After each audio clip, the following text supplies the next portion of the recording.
Good morning, everyone. Let's call court to order.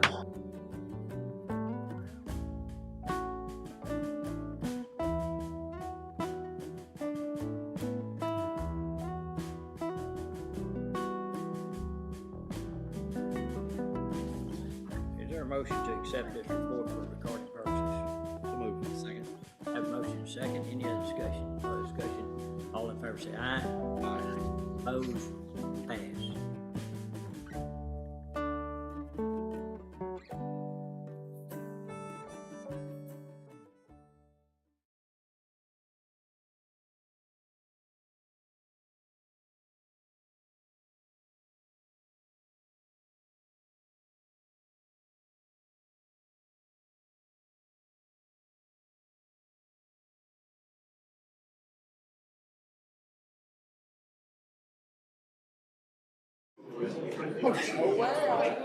Do y'all use like the drop off the wooden ones before, or are they like newer? Oh, ours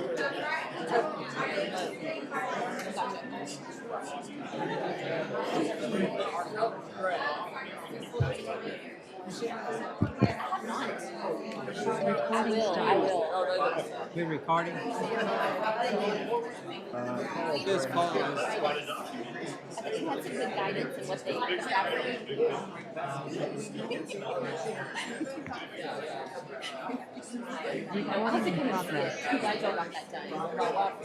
Yes. All right, good morning, everyone.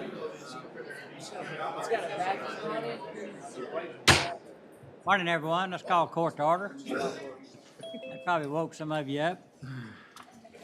All right, today is Tuesday, May 7th, 2024, 9 a.m. Proof of posting, please. The agenda was posted on Thursday, May 2nd, 2024 at 4:30 p.m. and a supplemental agenda was posted on Friday, May 3rd, 2024 at 3:30 p.m. All right, thank you. All right, let's briefly stand for a moment of silence, and then we'll have the pledge to the flags.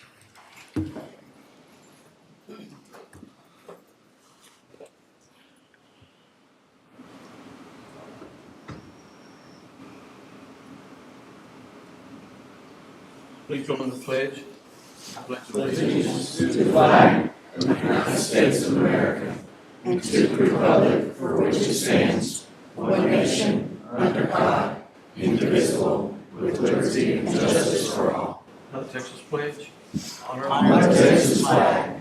I pledge allegiance to thee, Texas, one state, under God, one and indivisible. Okay. Looks like we have a good crowd. I think this would be a good time to pass the hat.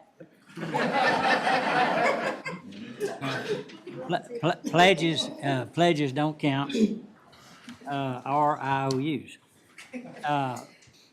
We got as you can see, we have a full agenda this morning, and we're going to try to run through it, but there's some real important things we're going to do this morning in recognition, and so I'd like to first go to proclamations declaring the month of May as the treatment court month. So Judge Swanton, if you'd like to come forward, and Amy, and anyone you'd want to bring up. We got Democrat here with us. Okay. Like everybody else. That would be great. And then that way you'd hit the door right when it's over with, so. Oh, yeah.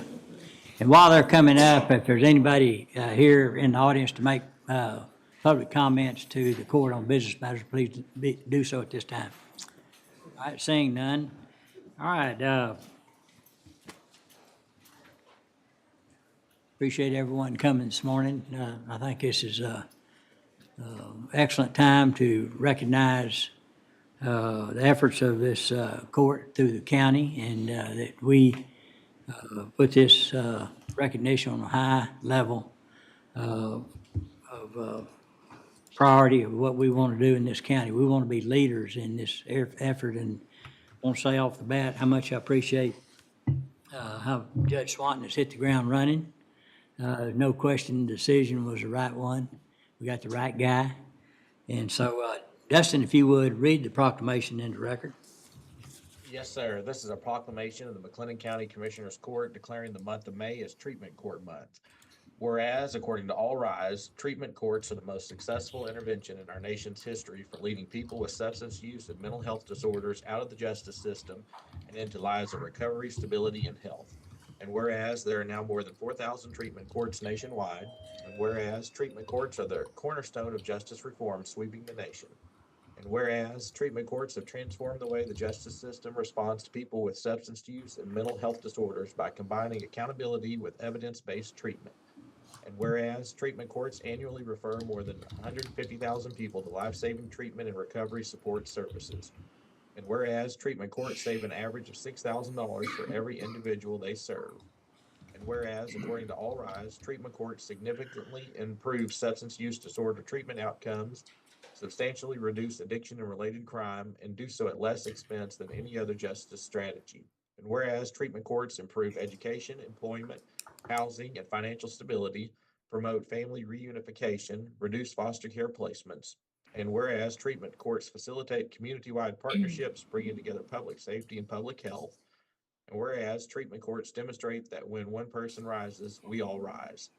Whereas McLennan County advocates recovery in our community through the continued support of the 3 specialty courts, DWI Drug Court, Veterans Treatment Court, and Mental Health Court.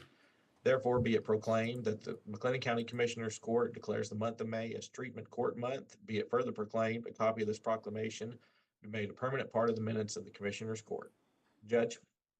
All right, thank you.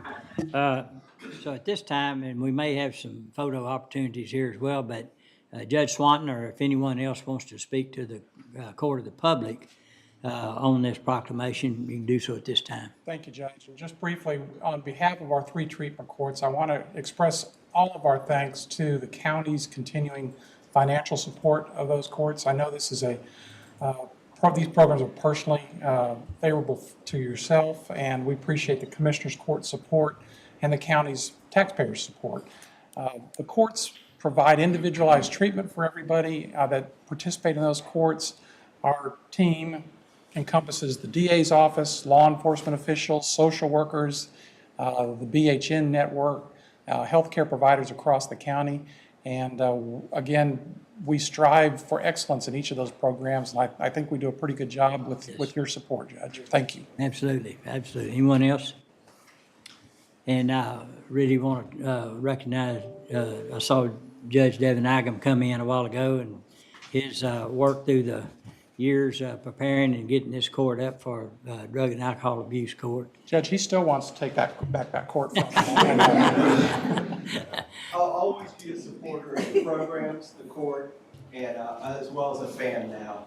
But Judge Swanton, I have ultimate confidence that he's going to continue to move all 3 programs forward.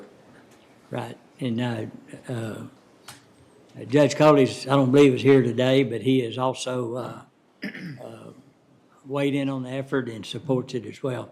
So for the photo op, I'd like to ask Commissioner Jones, who also works with the behavioral health leadership team in the community, and myself to come around, and if we can get someone to take a picture and send it to the court, to the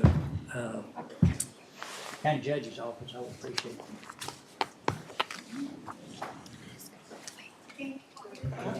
Why don't y'all fill in around here and let them stay with me.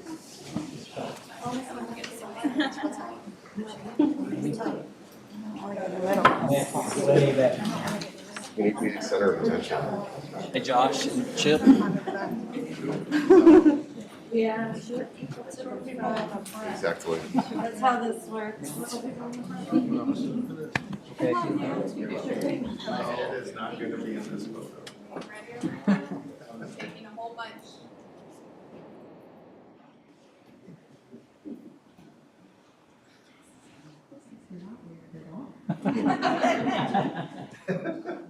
Why? 2, 3.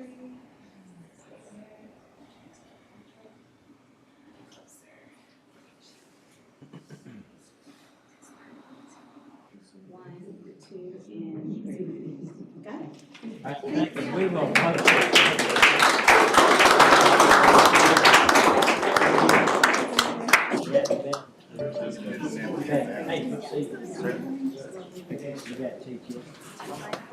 we will post this on the county website as well.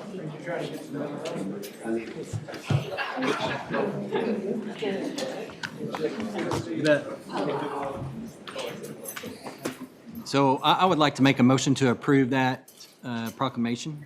All right, have a motion second. Any other discussion? No other discussion. All in favor say aye. Aye. Opposed? Pass. All right, thank you. All right, and then we've got ratification of two proclamations that Tracy Guillory has brought forward, and so they're in the package. If there's any questions. If not, is there a motion to approve those for approve those? Second. All right, have a motion second. Any discussion? No other discussion. All in favor say aye. Aye. Opposed? Pass. Thank you. All right, next is under, I'd like to jump to a presentation by the Salvation Army on a request that they've got and some information they want to provide, so if y'all will come forward. Where is that, Judge? I think they're gonna put a slide. It's letter M. Pardon me? In the agenda, it was letter M. I don't know what it is on your thing, but, well, thank you for, M6. thank you for allowing us to come today. Is your, I don't know if yours is on. I do have some slides that I don't know if you have to reposition yourself to see, or if you can see them on We your. have a screen right here. Oh, in front okay, of us. good. Yeah. We wanted to share with you today the Building Hope campaign that the Salvation Army is engaged in right now. We have been for about a year. As we begin looking to relocate the Salvation Army ministries, our social services building, our core community center. If you go to the next slide. As you look at this picture, you see where we're currently located downtown between 4th and 3rd Streets and Webster and Clay. Salvation Army has been in Waco since 1891, and we've been at that location since 1931. And it's served us well over these past, 90 years? And we have renovated and restructured about as much as we can on these locations to try to make the Salvation Army ministry fit into the facilities that we have. But they're outdated. They're no longer really appropriate for the work that the Salvation Army does and what is needed to be done in the 21st century. And so we've begun to look for another location. If you could go to the next slide.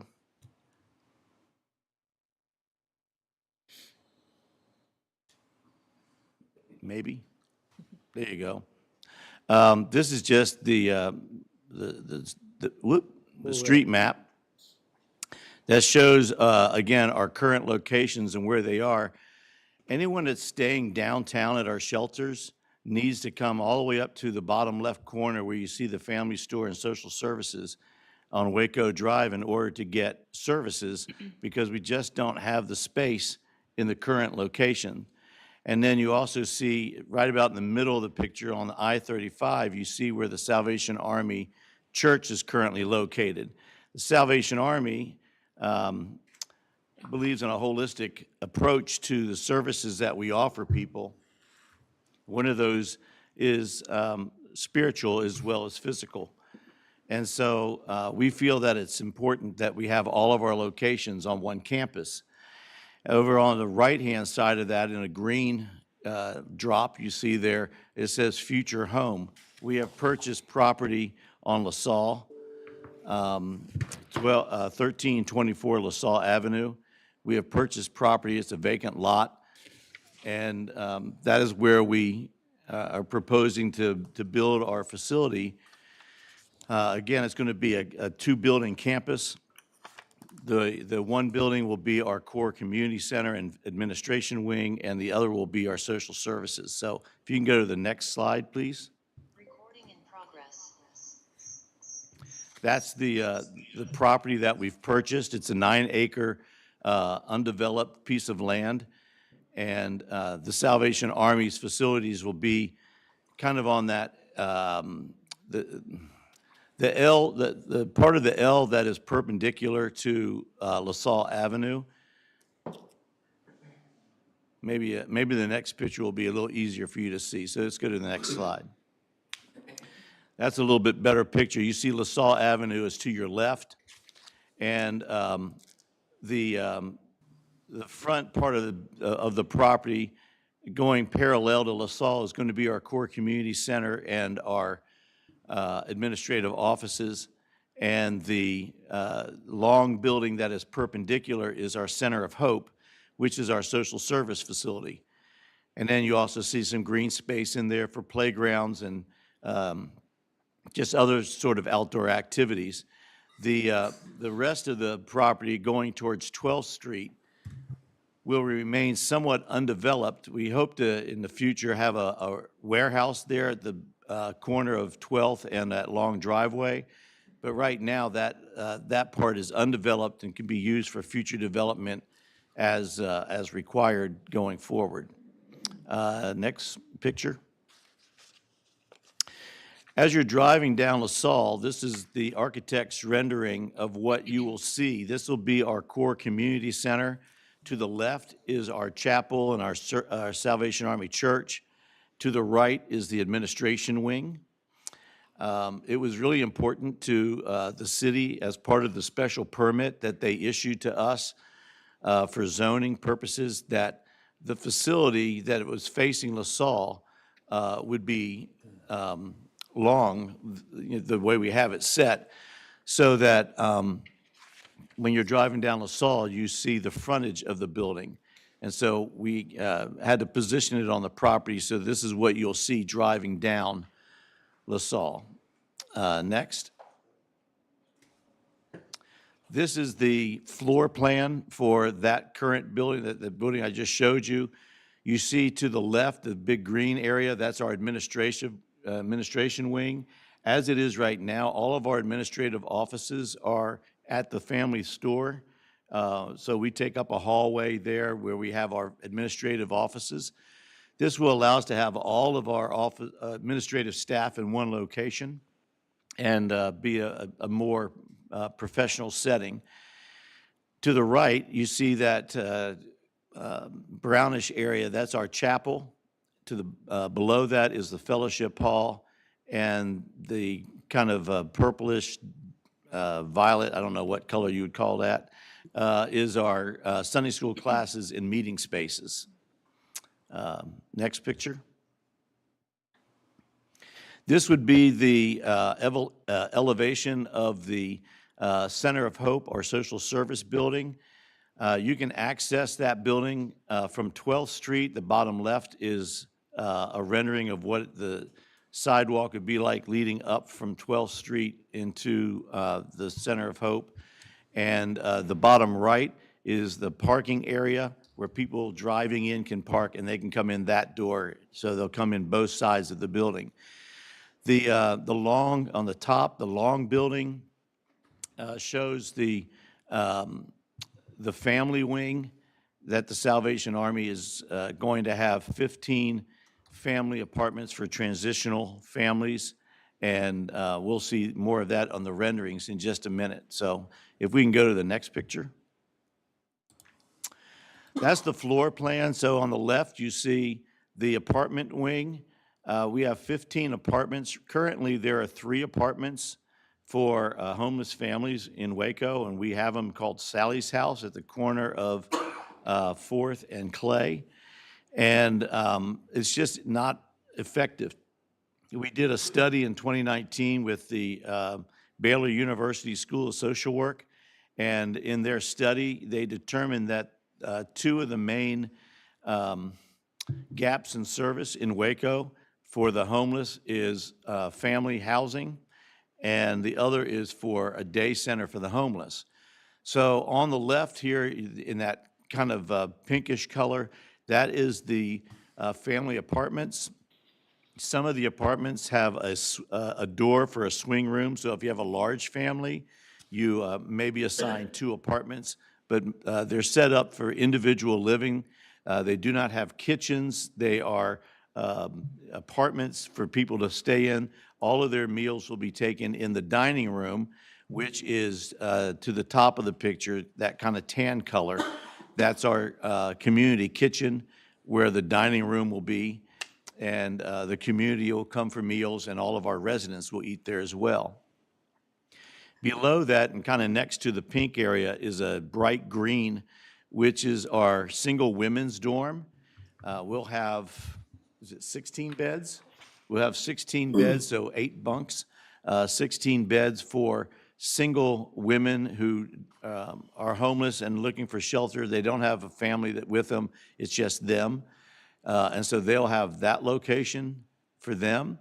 And then bottom right in the, again, kind of a purple color, is our men's shelter. There will be 24 beds there, 12 bunks. And again, these would be single men who do not come with families. And then above that is the day center for the homeless. Again, there's no place in Waco right now where homeless are able to go during the daytime. Both the Salvation Army and My Brother's Keeper are emergency night shelters. And so during the day, the homeless find other places to go. This will give them an alternative. This will be open from 8 a.m. in the morning until through the evening until the shelter opens. And so they'll be able to come here. They have washing machines, showers, Wi-Fi. We'll have a bank of computers. We'll have classrooms and office spaces for partner agencies to be able to come and meet with clients here, so that clients don't have to figure out, how am I going to get from here to BHN, for instance, on another part of town. We're going to hopefully collaborate with those other agencies where they'll come and they will be able to meet with their clients here. And in that green box is all of our social services. Right now, as I said, they go up to our thrift store where our social service offices are located. This way, they'll be able to walk across the hallway and get all the social services that they require. So everything will be in one campus in one location. At the bottom, you see our control center. It's that little green kind of a hook. And in that control center, we have, we're partnering with Waco PD, where they will have a police reporting station. So we'll have on-site security throughout the day and night as well. Is there a next picture? This, well, it's a little hard to read, but this is just a snapshot of services that the Salvation Army provides for McLennan County.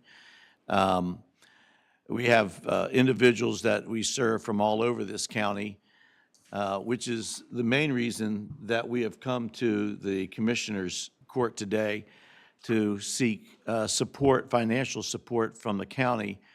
You see the services that we render, both in-house and for residents in the community seeking service. And on the right side of that, it shows all the different services that are available through the Salvation Army in McLennan County. The next slide. This is currently where we stand on our campaign. It's a $20 million campaign. It's actually about $21 million now. The longer that it takes us to raise the money, obviously, the more expensive things become. And so we're now at roughly a $21 million project, but we are still right about that $8 million is what we need, 8 to 9 million to complete. Salvation Army policy is that we have to have the money in hand or pledges to match the goal. And so The architects are working in a parallel universe with us. They just about have our designs complete. And so when the fundraising is complete, the design should be done and construction should be able to begin. But we can't turn dirt until we have the money or pledges in place for the goal. So what we're asking of this Commissioners Court, we've already met with Judge Felton privately and shared with him what we were proposing. He invited us to come today and share with the group that we are looking for support from you. We're asking for $500,000 to go towards this capital campaign and to help us finish off this campaign. There are naming opportunities if the county would be interested in having something named. We're certainly capable of doing that, name a room, name a space, something of that nature. If you want to give us the full $8 million, Judge, we'll name it the building after you. But we are happy to be able to present this to you and receive whatever it is that you, the county is capable of helping. We did discuss the possibility of a multi-year pledge to help the county. If you wanted to give some in one fiscal year and some in another fiscal year, then that would be an option. We have a number of donors who are giving us 2- and 3-year pledges. So if you all are interested in that option as well, that's available to you. I think that's it. Next picture. Again, that's just a summary of some of the things that we do.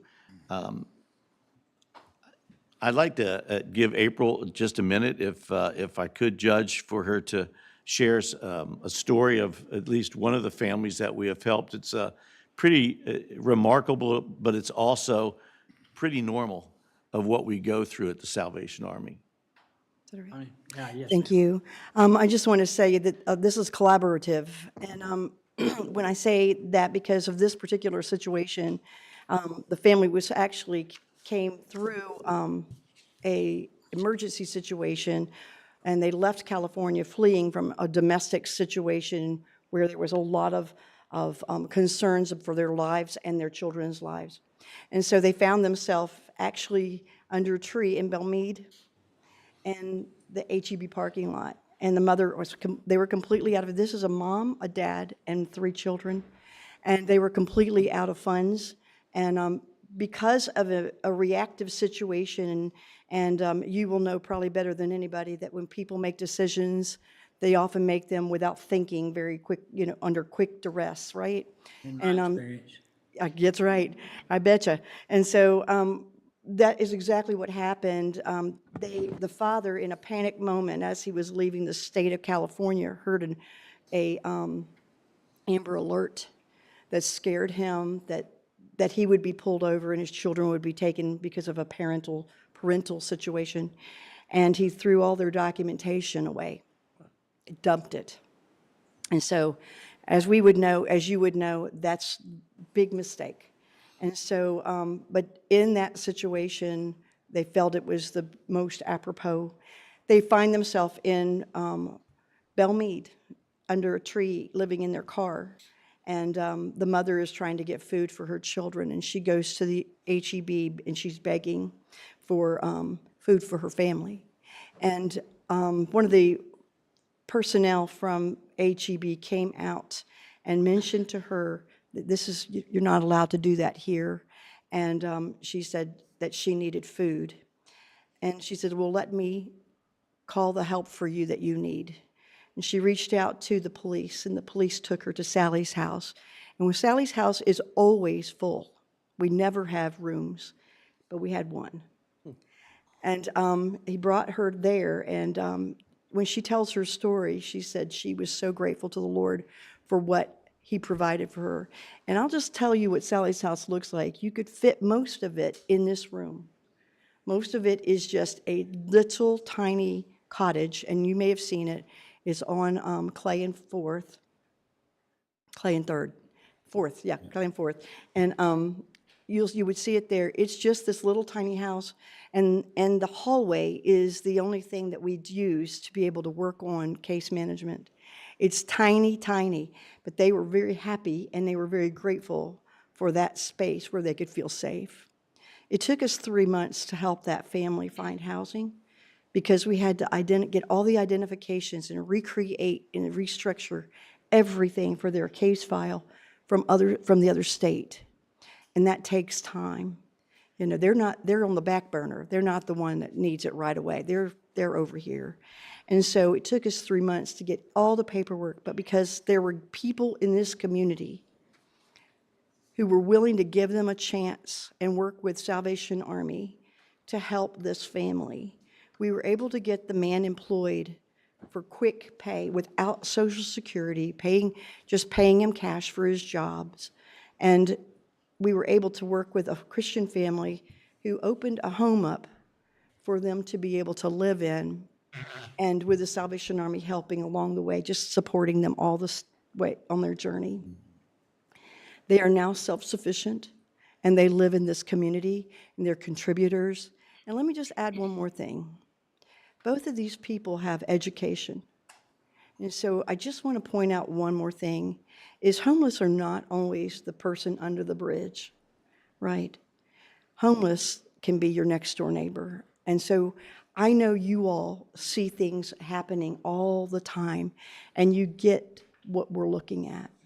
And so I know that when you're thinking about the Salvation Army, don't just think of that person that, you know, well, they're always going to be homeless, you know, that kind of thing. Don't just think of that person. I want you to think about your neighbors and the people that you know who have children who've been troubled or situations that have created conflicts. We see them too. As a matter of fact, a lot of them are who we see.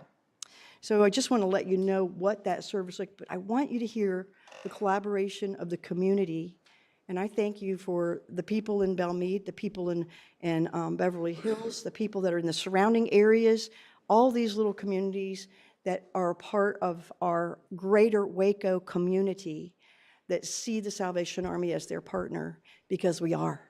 And even those outside of Waco in McLennan County, in Bosque County, Freeport, Limestone, Hill County, all of Falls County, they all call us too. So you need to know that we're bigger, the service area is bigger than what we might appear to have. So I want you to know what we do, how we do it, but we want to know the impact of what your contribution really would have. Yeah. Thank you very much. Thank you. All right, and I wanted to come early. We explained that we're getting into the budget time, and more than likely, there are going to be some specific questions that we would ask you when we get into that process to come back and answer. Yes. But I'll entertain any questions anyone might have up until then. Any questions anyone have? I'm certainly receptive to what they're saying, what they're asking judges at the appropriate time, and how we manage it. That's certainly something we need to look at. Yeah. Okay.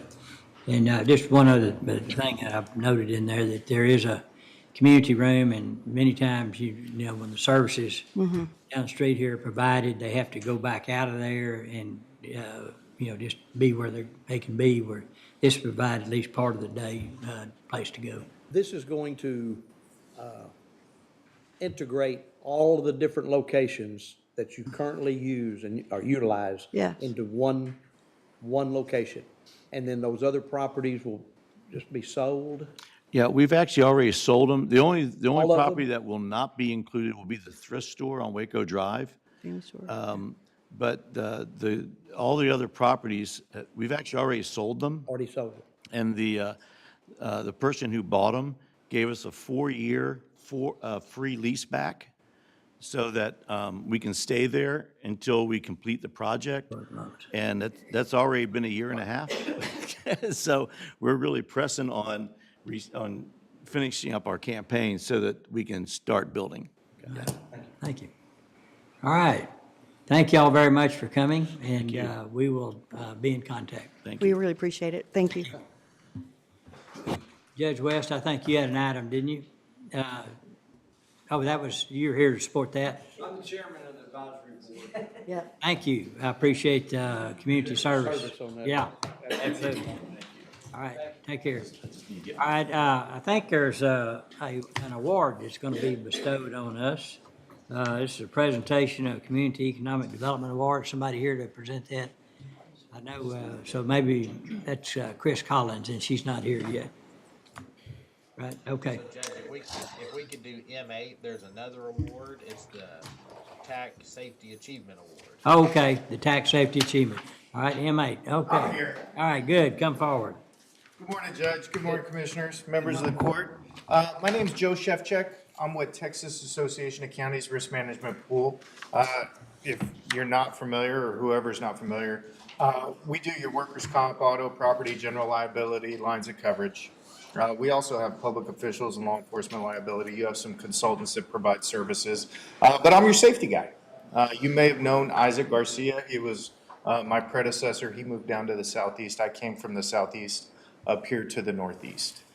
So I work with counties, provide services that's all included with the contributions you pay for your coverages, workers' comp, auto, property. I work with Elodia. We do reviews of losses. I recommend training. A lot of that training I provide at no additional cost for the coverages that you have for the risk management pool. But today we're here to recognize the county and their achievements and what they've done in regards to safety. Doing the trainings we recommend can help adjust price increases when you do have losses. Typically, cost of insurance goes up. But by doing some of the things we recommend, doing building inspections, safety training, and things like that, that helps keep your costs low because it shows that you guys are taking action to prevent and mitigate losses. So what I have here is a Safety Achievement Award. It was presented at our County Management Risk Conference, but I'm here to recognize the county in their efforts and what they've done to help mitigate losses, keep employees safe, making sure everybody makes it home safe at night. So here's the Safety Achievement Award. Congratulations on a job well done. Thank you. If we can have a photo opportunity with the court and also our safety focus group, who's actually a very important piece of our safety program. They help us review facilities and safety policies. So that includes Kim Bass, TJ, Zane Dunham, and Dustin Hughes. He's also a part of that. They help us review facilities, ensure if there's any other changes that we can make to make our workforce safer. They're a big part of that as Okay. well. So I'd like, let's try this. Come back behind so all the commissioners can be included in the picture along with everybody else that you want in here, and line up behind here, and then our official photographer, Tracy, will take the picture. I have Stacy here too. Oh, okay, good. Yes. And so any of these awards, I want them to be posted on our website as well, so come on back. No, let's us sit, and then they can stand behind us. Maybe holding it. We can squeeze in. We can, yeah. I don't know. No, that'd be good, if you don't mind. Judge, can you ask Dustin to come down? He's gonna be busy, trying to keep the agenda. Yeah, he's in the command right now, so. I have this banner here. I don't know if it'll come across very well. Can y'all help us pull that across? Come on. Y'all, That's not gonna work. oh, wow. Let's go block that out. Put it in front of Judge. I don't think it's gonna work. There we go. Can you come to the So- outside? Elodia might be Yeah, I challenged. know. I'm like, let me come to the outside. Pardon? Zane, so, yeah, come on. Here, So, right here, pull right through here. a little more. Right here, right And here. right there on the right side of Zane. There you go. We need a party planner. Okay, She's like, no. yeah. Listen to her. Can we center, I'm sorry, sir, can you move to Yeah, I this sure side? can. I'll Can we do have it. Zane and Anna center the banner with the television? Yes. Maybe turn There we go. And I'm go, glad we selected you. come in just a little bit more. Zane, go to your right, just a little bit more. Perfect. Can we lift it up? Okay, little That's bit great. more. Oh, that does look great, yeah. Okay, we just pull it out, just, Tight, on there top. we, and There you lift, go. lift your side down a little bit on it, down, did it, stop, right there. Okay. Now, that's level right there. It's getting, sir, can you come out? No, sir, can you come out on this side? I sure can. Okay. Hey, don't hit the sign. It's And perfect. Elodia, can you come on this side? Okay. Can you scoot in? I need Elodia on this side. Right here? Can you scoot in just a little bit? A little bit more? There we go. Pull that banner, just come down. Pull it tight.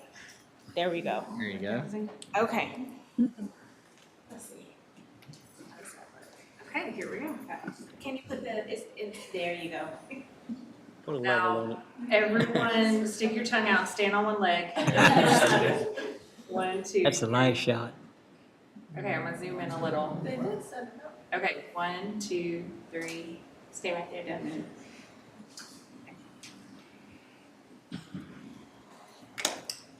One, two, three. I'll take a portrait. Don't move. 1, 2, and 3. That's perfect. Good. All right, thank y'all. Magic has happened.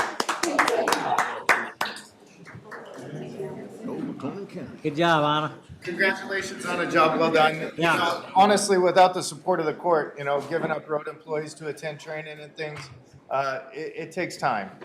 But safety is important. I appreciate the fact that you all understand that and allow your employees to attend the training. It isn't a required thing, it's an optional thing. So Right. you guys choosing safety is very beneficial, and I appreciate you for those efforts. Thank you. Safety is no accident, so. That is Wow. That was deep. That was pretty deep. All right, let's see. All right, Dustin, what's the next? All right, Judge, you want to accept that for recording? Yeah. All right, is there a motion to accept that award for recording purposes? So moved. Second. Have a motion second. Any other discussion? No other discussion. All in favor say aye. Aye. Opposed? Pass. Thank All you. right, then if we could go to item P, McLennan County Radio Tower Project. P1 is update from project consultant and Motorola Solutions. I'd like to call on Frank and Adam. All right.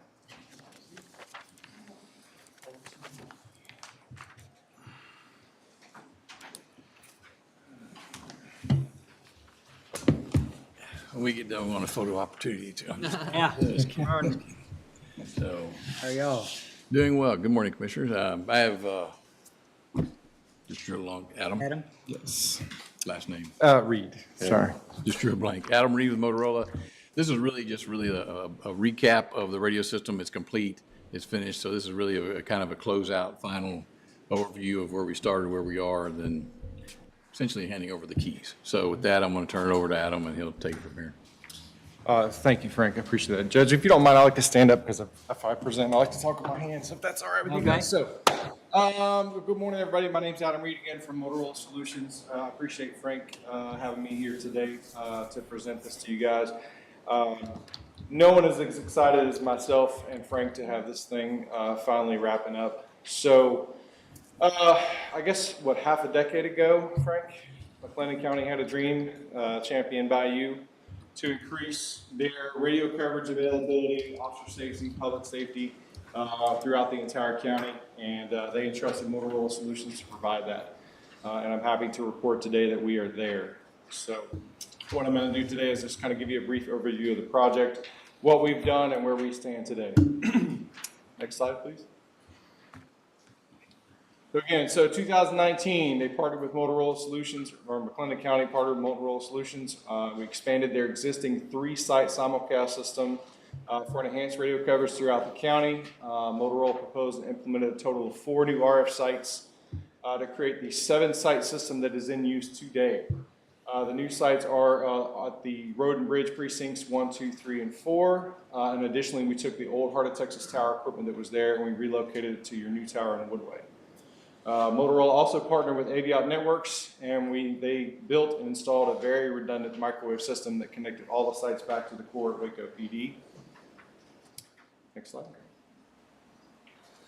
So what you got is when you guys submitted the PO to Motorola, we gave you basically what we call a package deal. So we sent you like 4 each, I guess what was right, Frank, 4 each of the equipment that you see on the list. This is our, what we call our GTR expandable radio packet. Consists of 2 rack systems with our GTR expandable transceivers in them, antennas, lines, the whole 9 yards.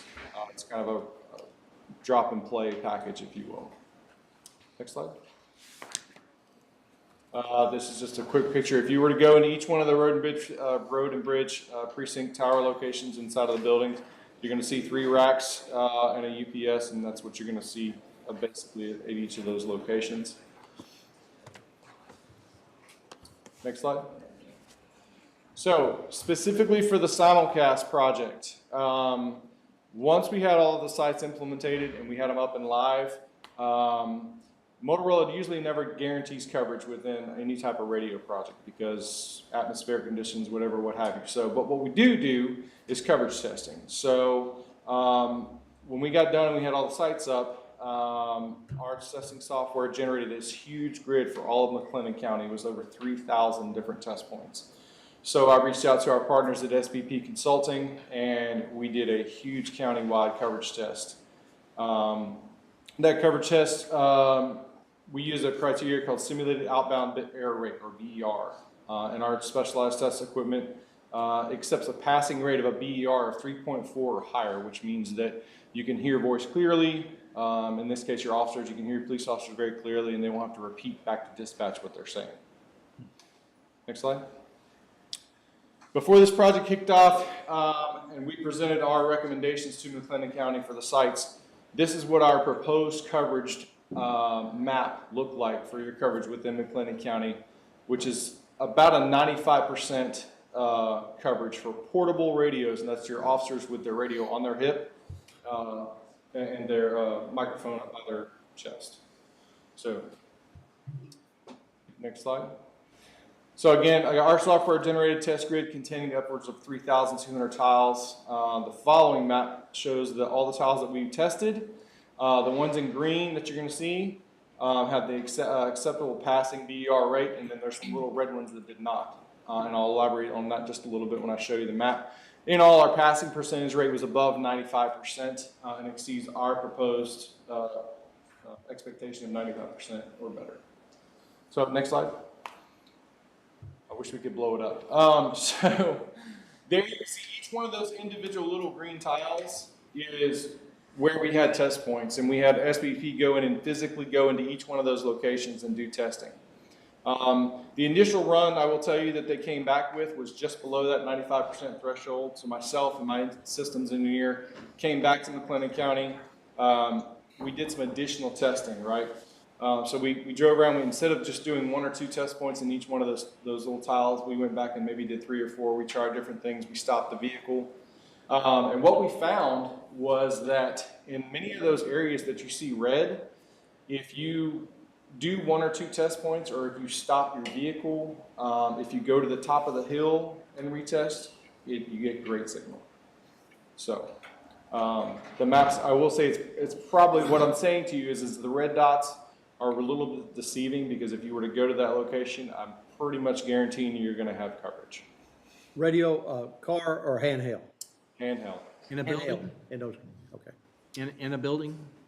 Or We did not do in-building coverage. This is on street. But the chances are, if you're in an area which you have green, unless you're below grade, you're going to have coverage in the building, unless that building is built really with thick walls and has a lot of radio interference inside. If it's in green on there, it should have pretty good coverage in a school, unless you get to the center of the school when there's a lot of other RF interference with Wi-Fi and other things that are going on in that building that might be on a similar megahertz range. Mm-hmm. But in-building coverage is vastly improved everywhere in the county. So no guaranteeing it's going to be perfect in every building. Especially if you go below grade, your chances are going to diminish. Yeah, and that goes right back to what I was saying about some of the test points where we would drive around on the roads and we'd come to like a dip or whatever, a low point in that area. And we couldn't get the BER passing rate that we wanted to with our test software. But we drive, 200 more feet and go to the top of the hill and retest and boom. So is it a line of sight type? 800 megahertz is a simulcast system. It's live. It is live sight, line of sight. Yes. So Based on like line if of you sight. can somehow maybe see the antenna or whatever, then Yes. So the way it works is with each tower location, our antennas are mounted at different heights depending on the height of the tower. okay. So, and what that does, again, with the simulcast system, is it literally creates this bubble, if you will, that's kind of around McLennan County. And it actually does bleed over into some of your surrounding counties. And that was the idea. Yep.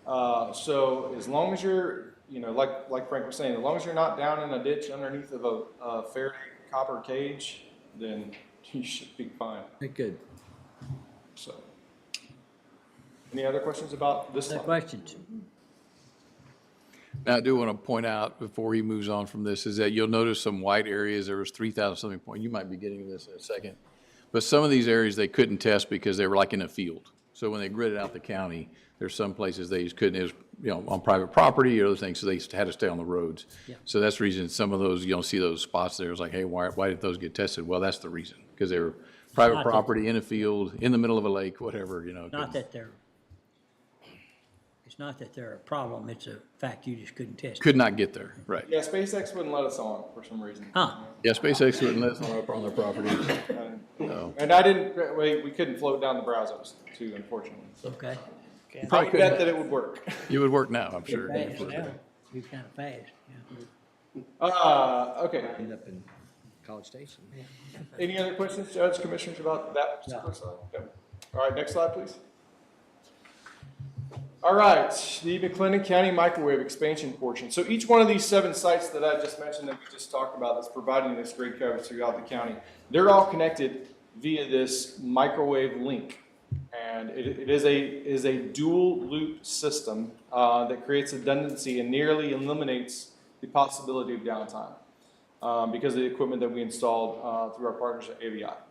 So right there you'll see below is your existing, you had an RBP1 and RBP2 link that was done during phase 1. And what I have implemented with my engineer and Aviat is the rest of those links that you share, 2 to 3, 3 to Waco. And I've got a pretty map here in a second that you can see both of those loops. Each one of those links has a bandwidth of about 50 megs with two-way communication path and uptime reliability of what we call 5 nines. And it's probably actually greater than that. So the likelihood that you lose connection is very, very slim. But if you do, I'm going to show you how you're still not going to lose one of your sites. Next slide. So here you see a generalized map, and each one of those blocks represents a tower location. The big one in the center is Waco PD, and then each of your outlying sites, you can kind of maybe sort of see them labeled. The bottom left is RBP1, the bottom right is RBP2, and if you go up, there's Woodway on the left-hand side, and all the way up to RBP4 on the top left. The top right, you've got RBP3, and then the 2 little ones there are Browns Lake and 12th Street. So, if you will, you can kind of sort of imagine it. If I had a pointer, I'd show you. You've got 2 individual or two loops. We've got a left side loop, or what do you call it? A north side and a Yeah, north and south side. north and south loop. So, and what we've done with Aviat is in the middle of each one of those tower sites, you see that little circle with the cross? That is our Nokia MPLS router. And what that router does is it automatically calculates how to reroute traffic to the next site if you lose a link.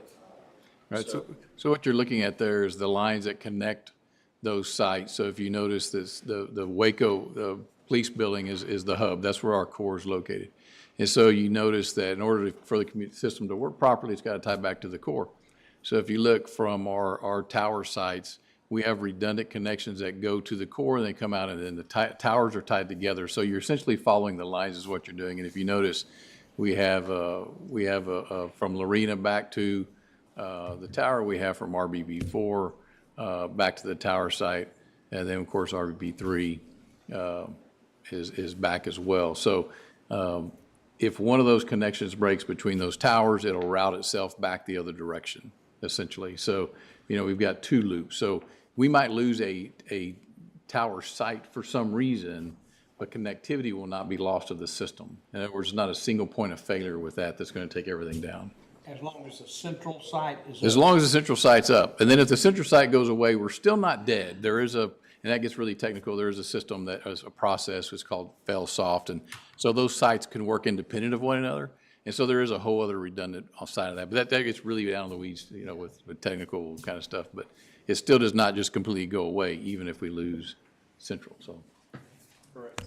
But that would be, so interesting question you asked that, because I'm going to go ahead and make the plug now. So one of the recommendations I would make now is, now that we have such a robust system with y'all's support, which is greatly appreciated, I believe the next thing the city and the county need to look at is creating a redundant core. So we don't have that site at Waco PD, but we actually create a redundant core. So there, if it did go away for some reason, then there would actually be no disruption, because you'd have 2, so it automatically fell over to the other one and vice versa.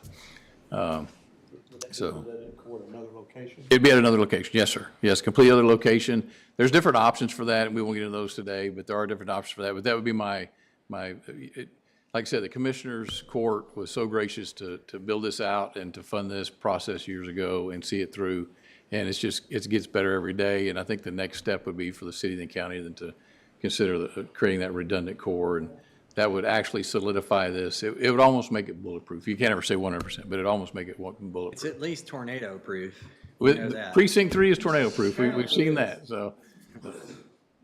Okay. No, thank you. I'm sorry, go ahead. That's for consideration. No, I will piggyback on what Frank was saying. I can tell you, I've only been with Motorola a couple of years, but I can tell you that a lot of other counties have that same, they have a redundant prime site. They do the same thing, so he's definitely correct in that. All right, next slide.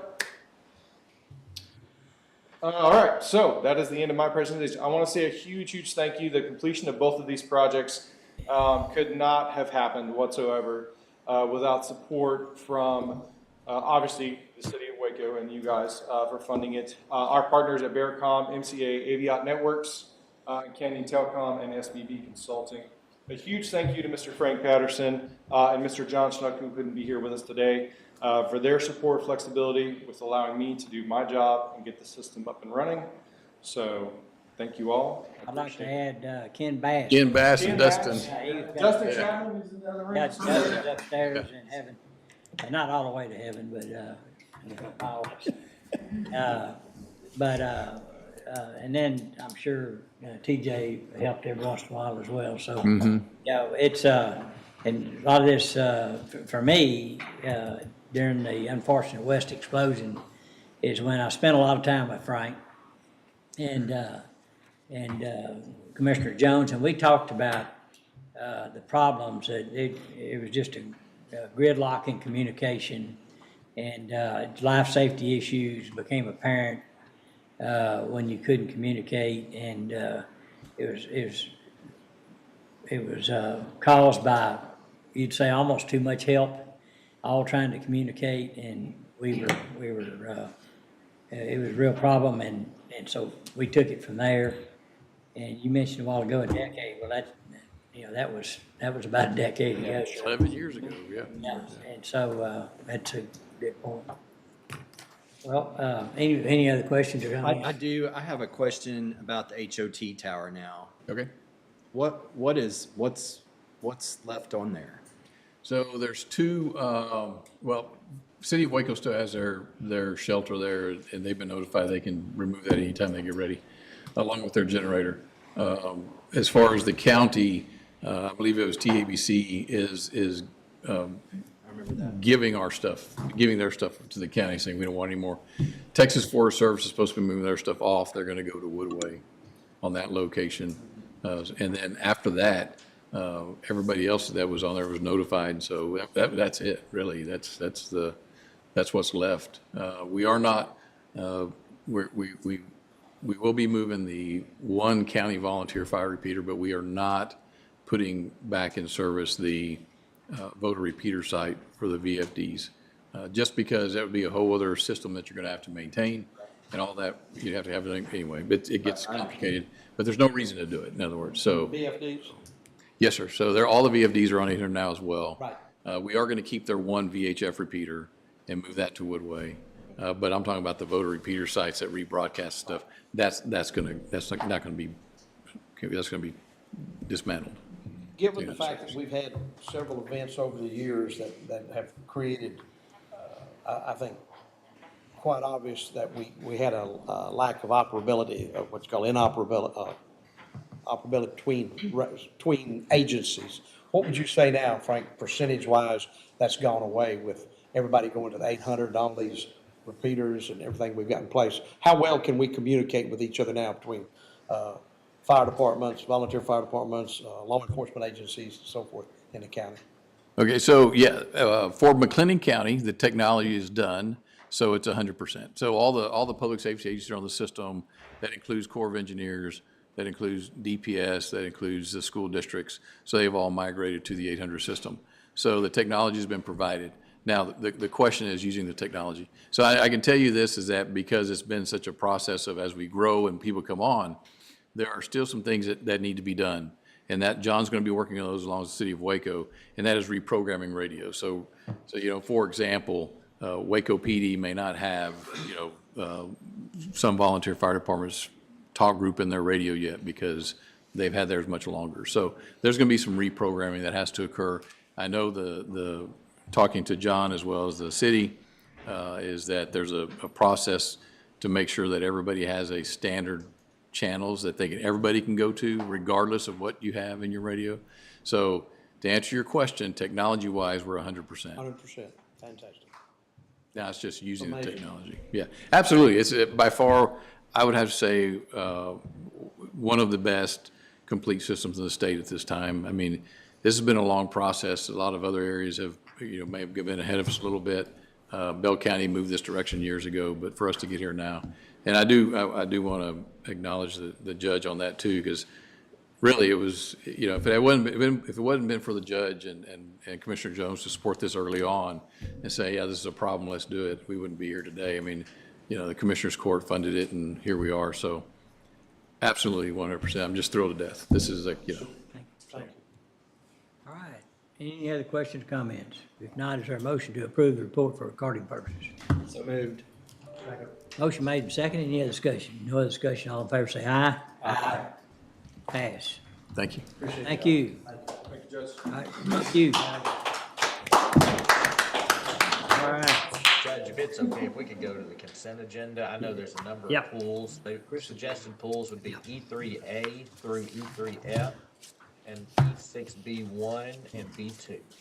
All right. Is there any other pulls recommended under the consent agenda?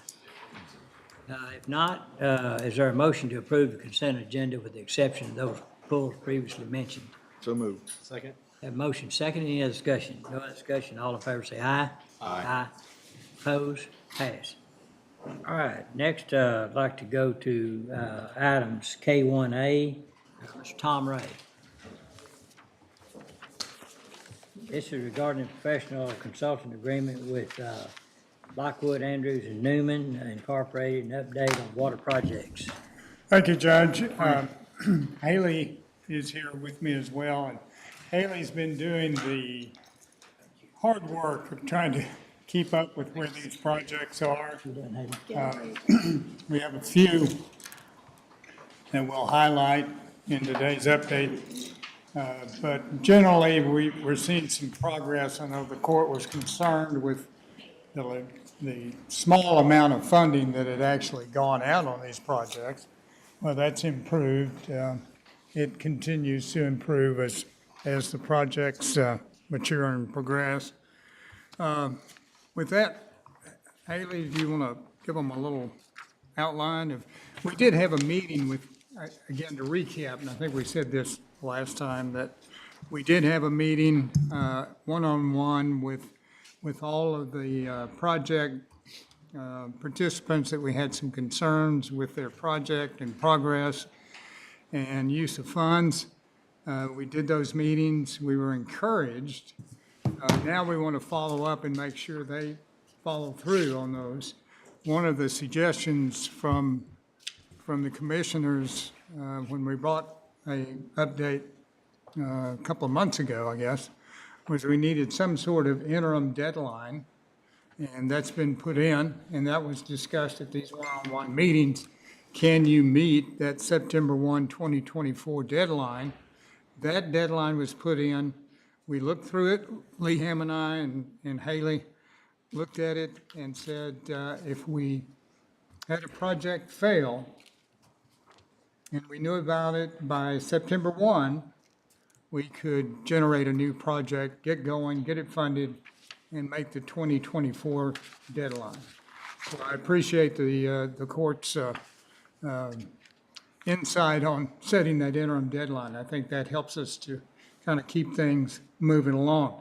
Yeah, I'd like to plug in right there too, that after we had those meetings, I was very pleased to see there were, many of them were as far along as they were. Yes. Yes. Much further than I actually thought they would be, so that's good. Absolutely, Judge, I agree. So Haley, you want to kind of talk them through Sure, yeah. the different projects? So last time we were here in April, that was kind of the time where the quarterly reports were coming in, and those are submitted to the county, and they let us know how much funds have been spent that quarter overall, and then they also provide a progress update and then photos to go along with that.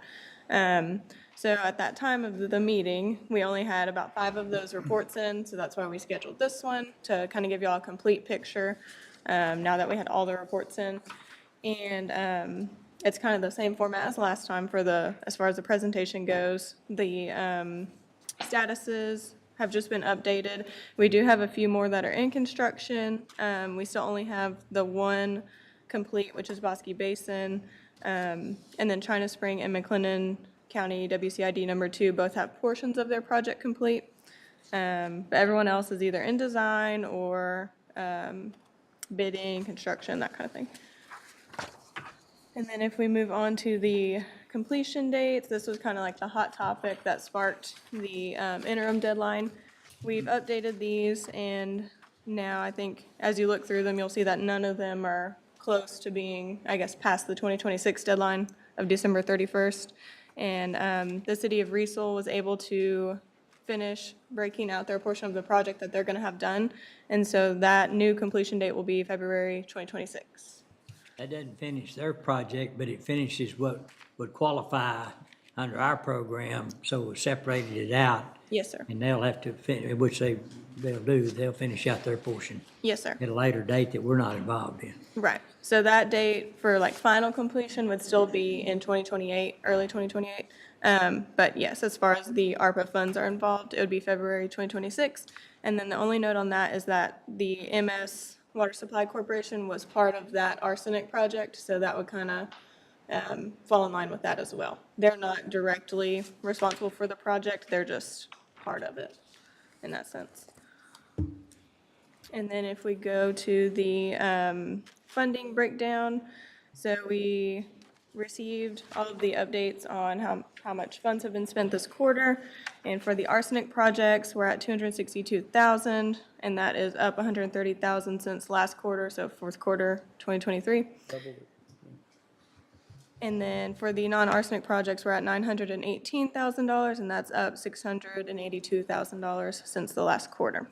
And a lot of these entities have provided their drawdown schedule, and it is over time. It's not all up front. Like some of y'all were mentioning, you know, why wouldn't you spend all the money up front, use it on engineering? But that's just how they decided to spend it. And we do have an example from the city of Riesel at the very end of this presentation. And then the rest of the presentation is just progress photos. So the first one, we have the city of West and their wastewater treatment plant. As you can see, the outline and all the facilities are pretty much completed. Good. And then the next few are the emergency generators or the pads / connections for Pure Water Supply Corporation. The next one's East Crawford, and then EOL is the one of just the slab. The final photo is the crushed gravel base for Axtel's ground storage tank. And the tank has been ordered, they're just waiting on it to come in. And where is that one? It's, Actual? Yes, sir. So would this be the one that they're between 84 and 31 or in that, right in that spot there? So going going east and 8431 split off, it'll be right in that Right in the location. middle? Yeah. Which is actually halfway between a lot of the Axtel users and the EOL users. So that's a good connecting point. And the city of Waco comes out that direction as well, so gives you a lot more opportunity. Yes, sir. The last slide we have here is the City of Resource updated draw schedule. And so currently they've only requested about $190,000. $165,000 of that is in review by the county. And they provided, just kind of estimates of when they plan on drawing ARPA funds. And as you can see, it continues into March 2026. So they won't be pulling it all at once. It'll just be periodic. Okay. But that's really the update. The quarterly reports showed good progress, we think. I would mention that we appreciate the work of the county in helping us track these things and make sure the reports are complete. And some of that takes some hard work and some back and forth and emails flying around. For the most part, correct me if I'm wrong, for the most part, they fall into place pretty well. We have one or two that Haley and Haley have to keep after to get it right. But that's important. We have one project, the FHLM arsenic project, that we are particularly paying attention to, let me put it that way. Or at least I have concerns as an engineer with the progress on that. And we'll continue to monitor that. It doesn't look like, we were told they would make their September 1 deadline, but a later report showed a date for design plans after September 1. So that kind of thing kind of makes you uneasy. We need to keep an eye on that. I think it's Which one is that again? FHLM. FHLM, That which has covers our Axtel. area. And EOL. There's numerous projects within that. Axtel and EOL are in there. Yeah, it's part of that group. Okay. And they have Charles Bassetta is one that drives a lot of the reports and working with Tom and his group. And as y'all may recall, our funding's only for water meters within our area. So if there's water systems that go outside the county, we deduct those meters out of that. So it's Correct. okay. And I guess that wraps us up. If Any there's any other questions? questions. Good report again. Yeah. I looked at the picture of those generators, and of course, in my mind, I'm seeing one of those 9,500 kilowatts. Thing would power up a hospital. Yeah. Yeah. Big. It's a serious generator. Yes, Yeah, sir. they're serious. And No wonder they run back order. Yeah. And I don't know if they're an overkill or not, but it's what's required. It's what the, We didn't have any choice. no, that's what they require. I mean, on them. it's, Yeah. the systems grow and all that, but they're, it ensures folks out there, no matter what happens, with the power, electricity, that pump will run. So their house might be dark, but they can turn the water on. Oh, it's not froze up at the Well, plaza. yeah, well, that's their problem. That's, yeah. For the court, in providing the amount of ARPA money that you did provide, particularly for these smaller systems that, under a state mandate, SB3, had to come up with backup power Yeah. generators. Yeah. You really made a significant difference, and I'm Yeah. pleased to report that. Right. Okay.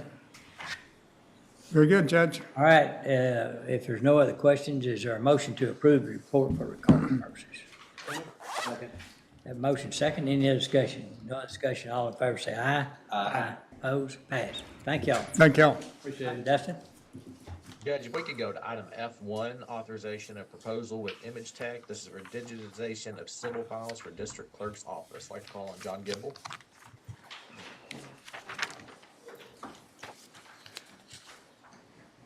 Morning, John. Morning, sir. How are y'all? Fine. Got a simple contract to scan in a year's worth of our civil and family files in the early 1970s, kind of part of a bigger plan that I've talked to you about with Andy Harwell and I for records management to alleviate some of the strain on archives. Good. Yeah, it's something we've talked about before. It's been in the plan, so looks like the plan's coming together. Yes, sir. And once they get this one done, we'll just kind of roll through the next Take year the and next have. step? Yes, sir. Okay, good. Good. Any questions anyone would have? Step in the right direction. And Yep. so Image Tech is, they're who we use. They're one of several vendors that can do it. It's EDOC's sister company. Andy's used them for a bunch of stuff. They're right down the street. Yeah. They come and pick up the records, scan them all in. Mm-hmm. They'll pop them into the system. We review for accuracy.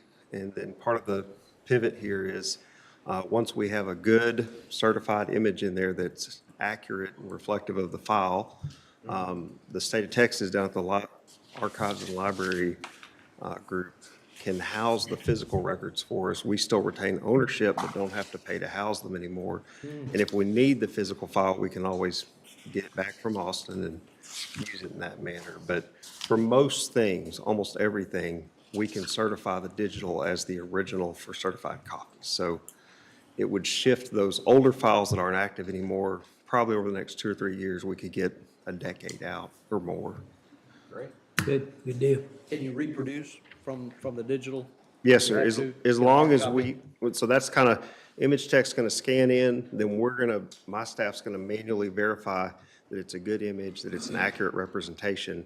Once we do that for the year, we ship the year off to Austin, and then we don't have to house it anymore. Okay. All right, any other questions? What's the pleasure of the court? Motion to approve. Second. Have a motion second. Any other discussion? No other discussion. All in favor say aye. Aye. Oppose? Pass. Thank you. Thank you. Good move. Have a good day. Yes, sir. Y'all take. All right, Dustin. All right, we've got quite a few items for the Greater Waco Chamber. If we could start with the reports first. M4 is the Greater Waco Chamber of Commerce Monthly Economic Development Report for March. Then we also have E6B1. This is the Workforce and Talent Initiative Report, and E6B2 is the In Waco Digital Talent Recruitment Report. All right, morning. Morning. Sounds like we're going to be up here with y'all for a little bit today. Okay. All right. Well, you have before you our monthly economic development report for the month of March.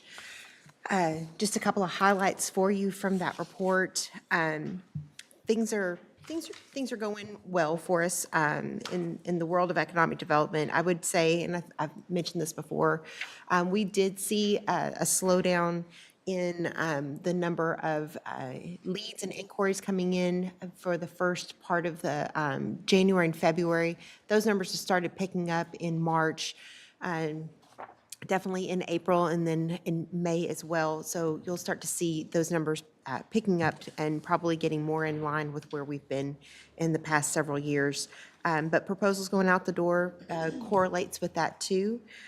So fewer leads means fewer proposals going out the door, but overall what we're seeing still strong number of leads coming in, and the projects that were coming in are a lot of suppliers to support some of the larger industries that are coming into the Dallas-Fort Worth and Austin, San Antonio areas. So you'll note that a lot of things related to the electric vehicle and battery world, a lot of things related to the semiconductor world too. So those are good opportunities for the community.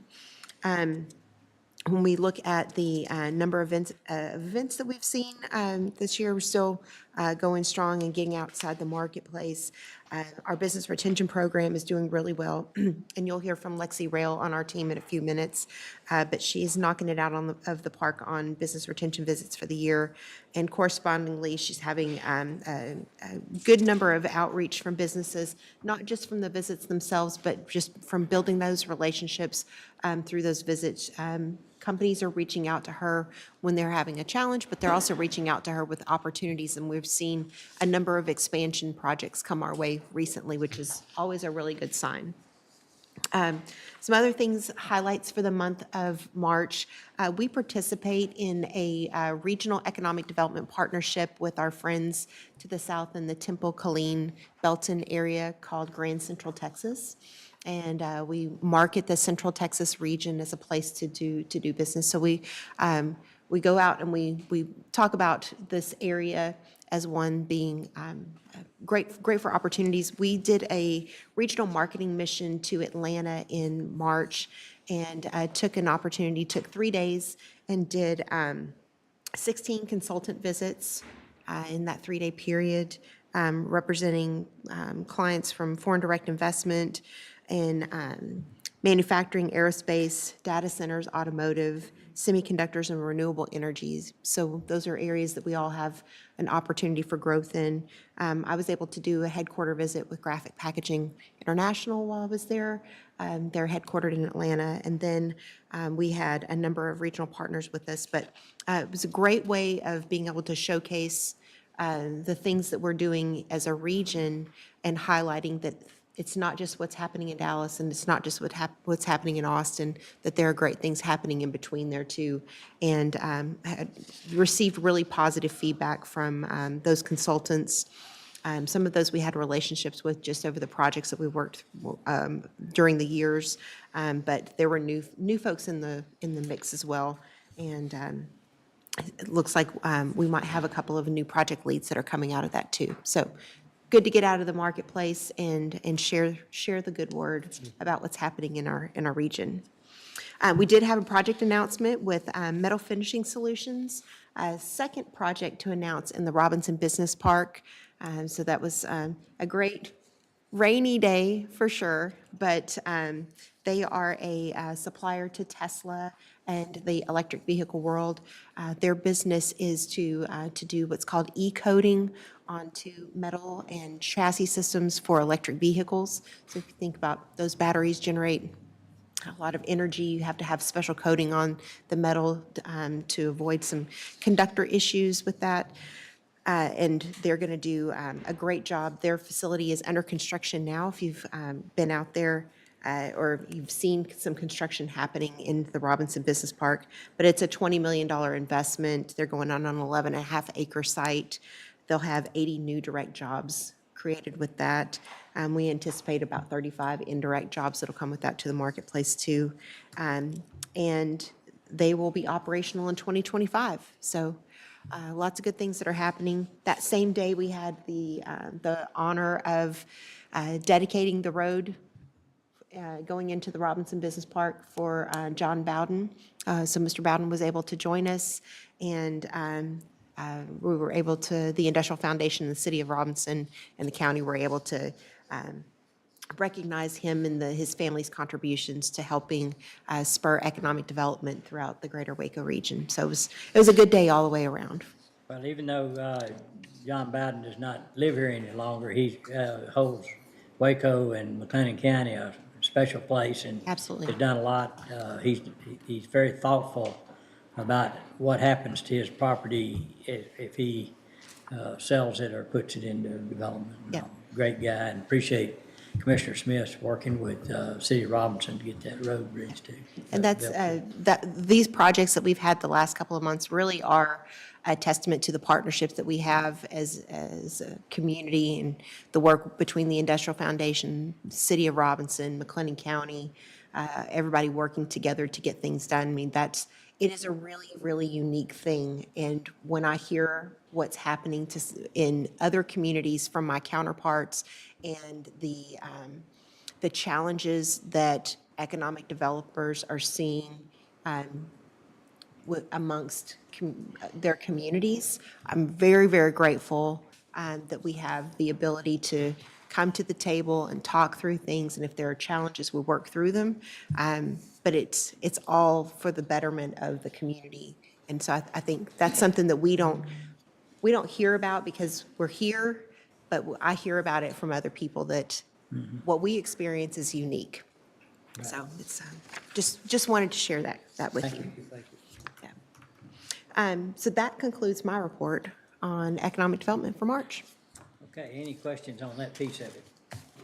All right, if not, is there a motion to approve Chris's report for recording purposes? So moved. Second. Motion made, second, any other discussion? No other discussion, all in favor say aye. Aye. Opposed, pass. And then I'm going to ask Tiffany Whitley from our team to join us for the Talent and Workforce Development Report. Morning, Tiffany. What number is that, Dustin? That is E6B1. B or D? B. B. That's what I thought you said.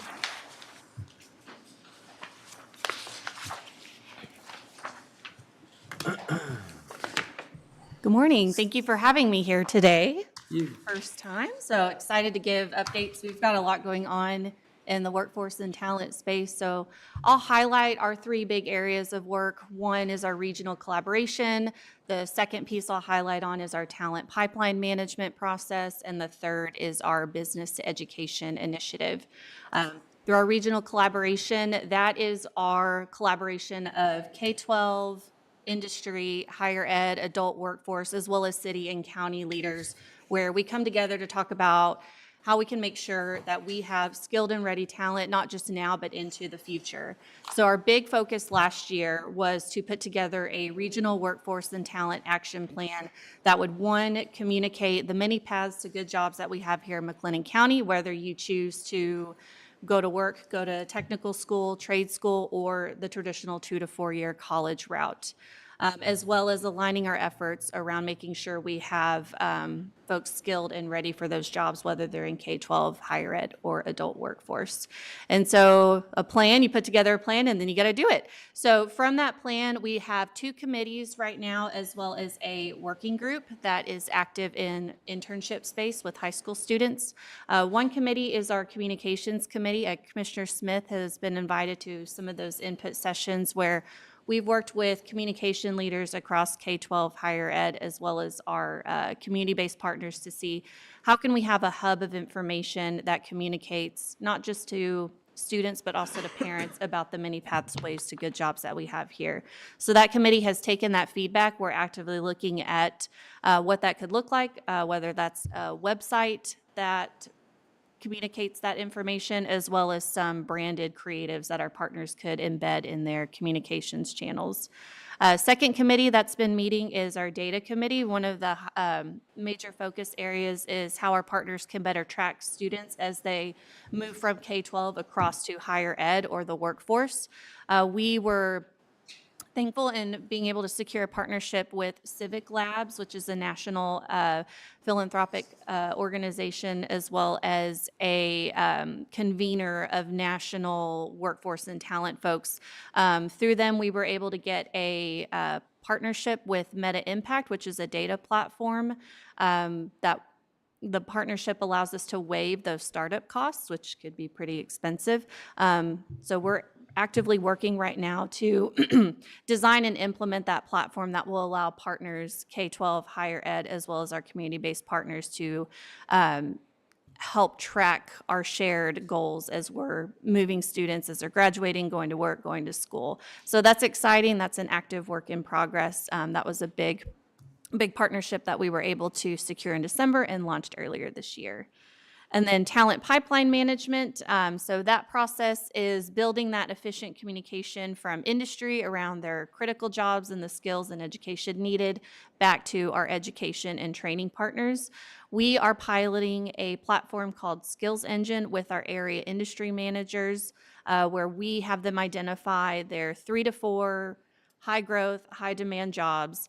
What's neat is this platform will generate job profiles for those jobs. It will identify skills based on those common job postings here locally.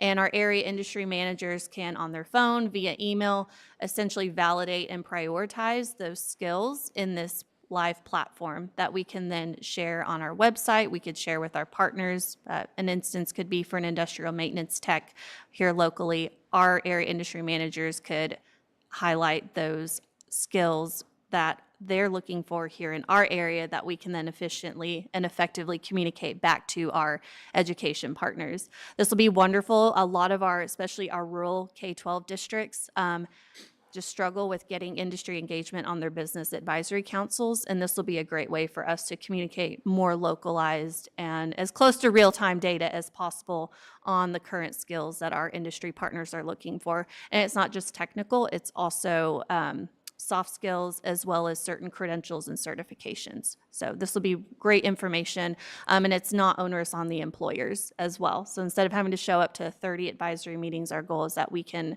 use this platform for them to be able to show these are the skills we're looking for and communicate that out to a wider audience. And then the fun part, the one that I've really, not that I don't enjoy all the work, but it's been really fun standing up our business education initiative, which is working with our K-12 schools to promote more tours, job shadows, and internships for students. We are actively setting up tours across advanced manufacturing. Healthcare has kind of been our two focus areas this semester. We have, so far, since launching in February, we have 66 students and teachers that have done tours and job shadows, which is exciting. We have 11 schools that we're actively working with, and I wrote them down because I knew I would not remember all of them off the top of my head. We're partnering with Waco High, University, La Vega, Connolly, Midway, McGregor, Robinson, China Spring, Lorena, and Rappaport. New school district that we just added on is Mexia. We're doing summer activities with them. And so what's neat is we're able to extend some of these tours during the summer and working with our schools that have programs like Gear Up, Upward Bound, which are students that are first-gen college students, being able to do some more tours and job shadows with them. And working on our fall and spring schedule for next school year. Actively working. We've got about 62 students right now that are interested in summer internships, so we are knocking on doors and working to help match the students that are interested in summer internships as well. So a lot going on. We're also implementing a teacher externship program over the summer. We have 20 spots. We've had 25 apply just with the soft push. It's neat. We've actually drawn teachers from some of our rural areas like Axtell, Riesel, Wortham ISD, as well as, I believe, Clifton, Valley Mills. So some of the surrounding areas, we've had teachers interested. Teachers extern? Teacher externship. So this is where a teacher is paired with an industry peer. These are typically career and technical education teachers. So for instance, if they're teaching automotive diesel tech, we could pair them with an employer like Bird, Culch, and Ford, where they could learn from their industry peers. The goal is that then they take that knowledge, and part of the program is they're coming up with a class activity that they can then teach to their students. So it's another way to get students exposed to the jobs that we have here locally. Yes. And it keeps the teachers current on what's happening in industry. Yes. Right. Yes. Well, that's a great idea. It took us a while, or I don't think we're quite there yet, but many times counselors had a whole lot different idea where a kid ought to end up for education. And turns out there was a lot more options than that, to say the least, and affordable and ready to go to work upon completion. So anyhow, that's great. That's a good idea to bring teachers in. Yes. So that's exciting. And then we're also, I've been working with Region 12. They've been a really wonderful partner in this to put on an event during the fall, which we're calling an Industry and Education Day. As we put together these skills profiles through Skills Engine, it's almost like taking the show on the road. We're going to do kind of a half-day mini conference where we invite teachers and higher ed and our industry partners to come talk about these job profiles and provide those networking opportunities. What's neat is teachers can get professional development hours through this event, as well as it could count for their advisory council requirement that TEA often has for some of our schools. So that's what we've got in the works, exciting things, and we're actively planning for internships in summer right now. So I appreciate you all having me here today, and happy to take any questions at any time. Any questions? All right, thank you. Thank you. So on that piece, is there a motion to approve that report for recording purposes? So moved. Motion made and second. Any other discussion? No other discussion. All in favor say aye. Aye. Opposed? Passed. Thank you. All right, Chris? Thank you, good job.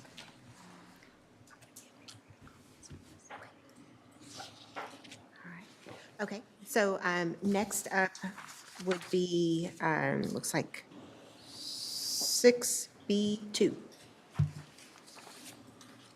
E6B2. E6. B2. B2. I feel like I'm calling out bingo numbers. Uh-huh. Bingo. Approved already in the consent agenda. It doesn't look like it was pulled, but that's fine. For the, is it the digital? We did pull it. Okay. Go ahead.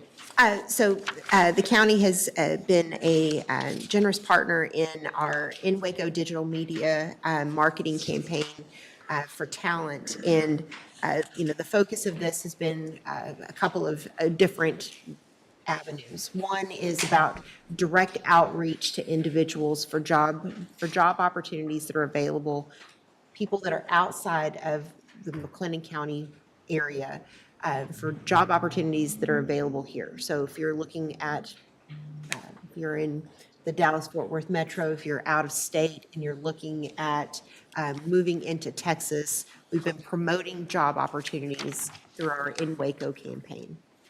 And then the other piece of it has been really a push into the quality of life area. And so we've, really kind of taken the first year as a year of kind of experimenting with what makes the most sense, what is getting the best return on investment as we're putting dollars into something like this. And we found that the things that jobs definitely do resonate with people. So we're seeing those numbers come through our analytics. But the other area that we're seeing a lot of movement in is related to quality of life. And so we have a couple of different avenues in which we're pushing out information. And one of those is through paid searches. So if you're going on to Google and you do a search for restaurants in Waco, when it comes up, the first things are advertisements or sponsored pieces before it goes into the others. And so our area has been that we're a part of that. So if people are looking at something like jobs in Texas, we will pop up as one of the top searches first. And we're getting a lot of people that click on that and are starting to look at those. So the area that we've seen a lot of click-through rate is when people are searching for things like best cities for education, friendliest cities, developing cities, best cities for a job.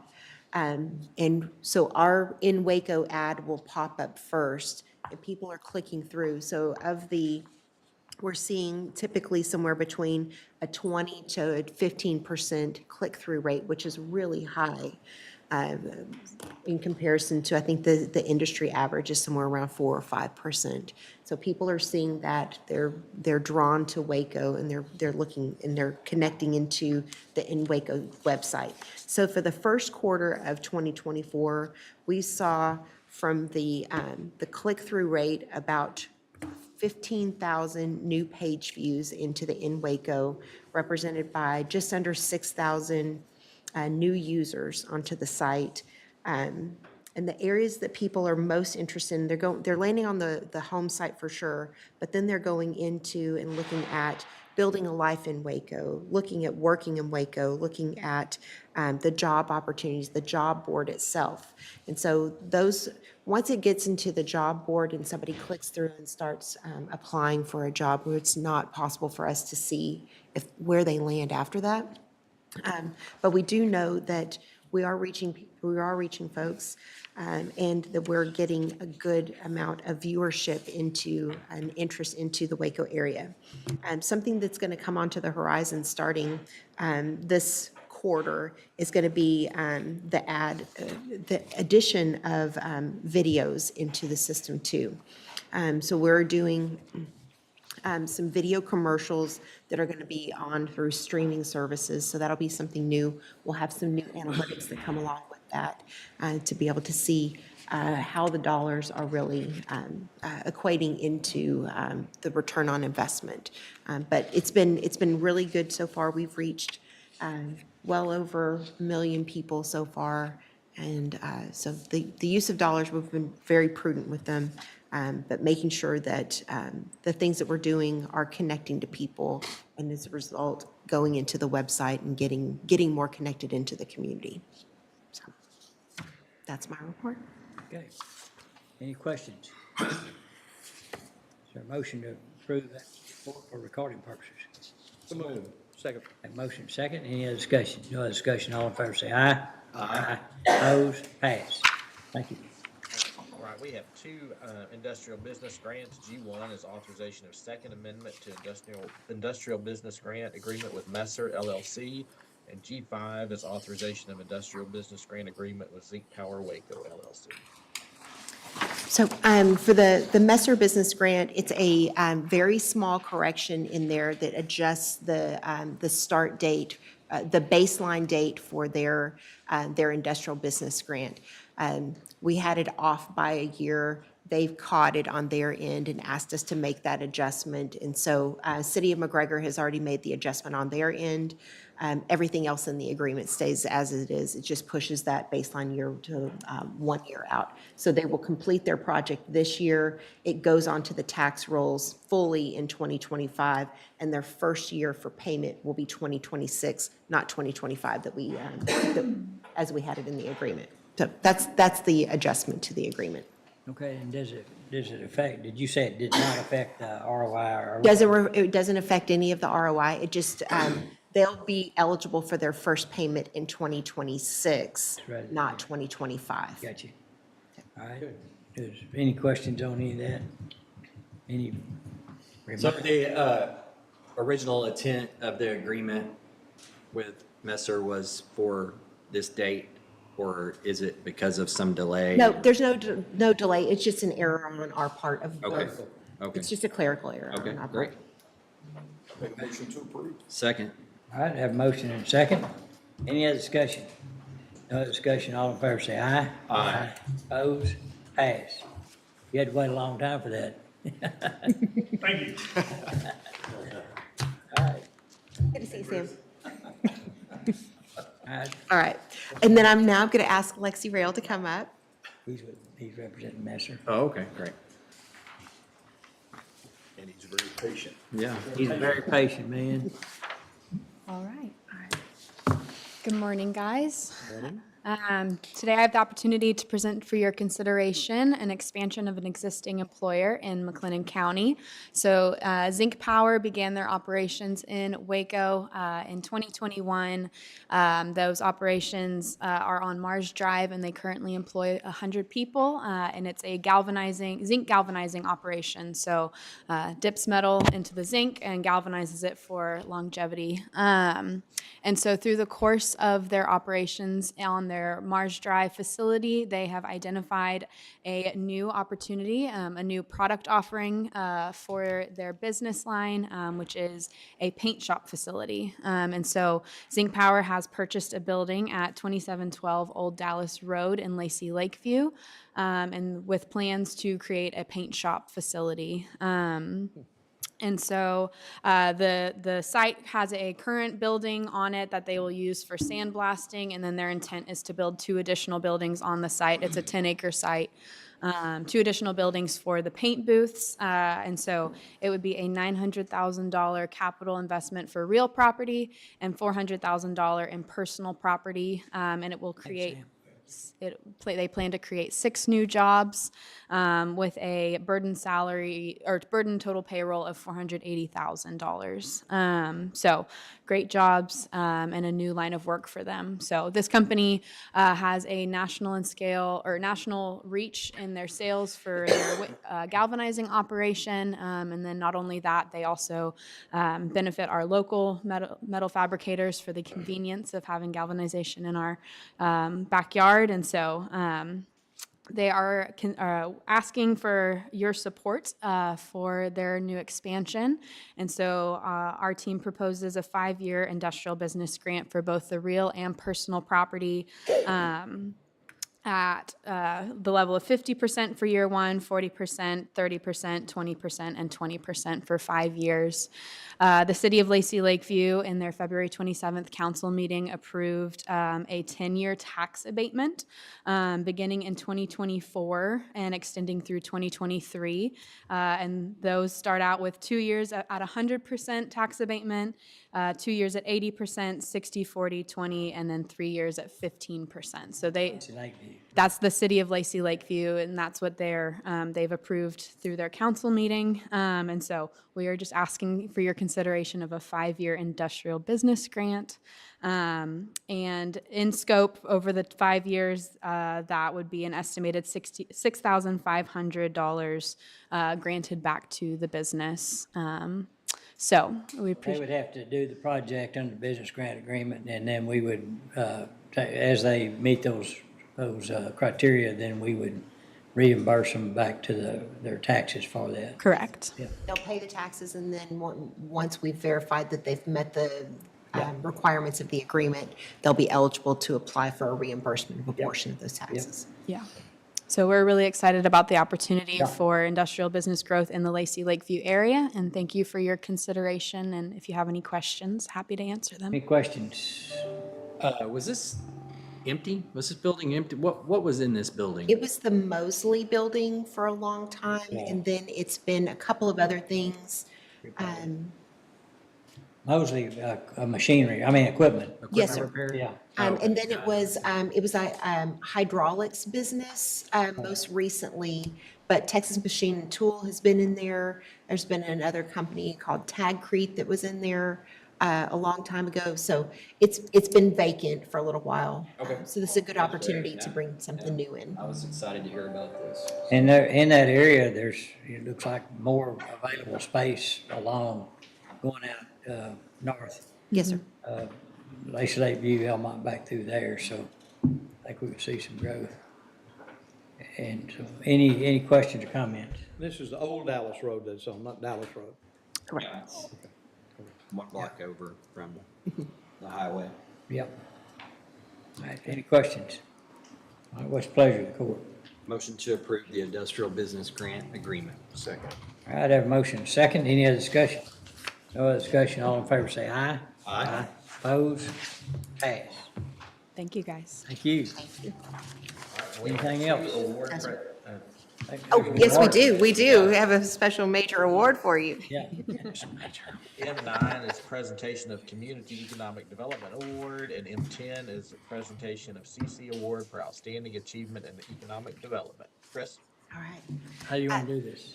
Well, we are honored to be able to present 2 awards to the court today, and I will stand up and tell a little bit more about them.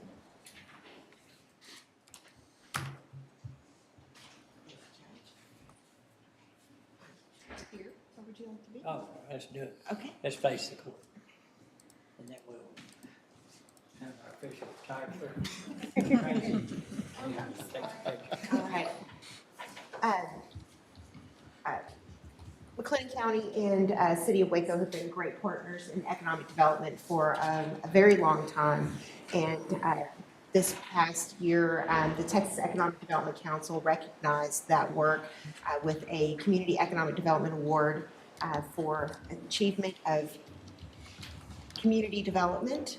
So this is a Community Economic Development Award for the year of 2023, and in recognition for the work that y'all did together on the Graphic Packaging International project. Yeah, great project. Yes, Thank you. yes. Thank you very much. Nope. All right. Oh, Okay. good.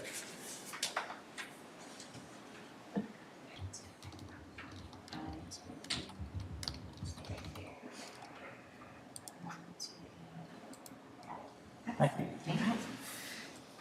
And so the awards continue, and now Trade and Industry Development Magazine has recognized the work of our entire community, both the City of Waco and McLennan County, the Waco Industrial Foundation, the Greater Waco Chamber of Commerce, and Graphic Packaging International for their collaborative work together on establishing this new facility in the community. And so they have honored the county with the CC Award for Economic Development. Pizza.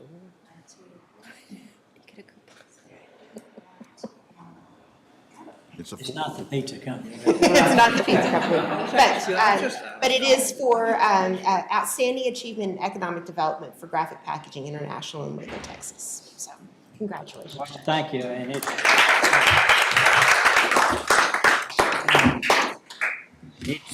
it's great to be recognized after we set a goal and achieve them. And I want to thank the Commissioners Court for taking the lead for all of McLennan County in economic development. And I think we have at least 50% to do with the success of the partnership between City of Waco and McLennan County. But also, on top of that, we enjoy the relationship with other communities like Robinson and McGregor, Lacey Lakeview, and others that are also working on economic development. And there's many ways to encourage business to come here, and we're looking at all those ways with y'all's help. The Chamber's done an outstanding job with Chris's leadership in guiding us and making us feel confident that the decisions we make are the right ones, and we can prove it. And that's the good part. So thank you very much. Thank you, Jeff.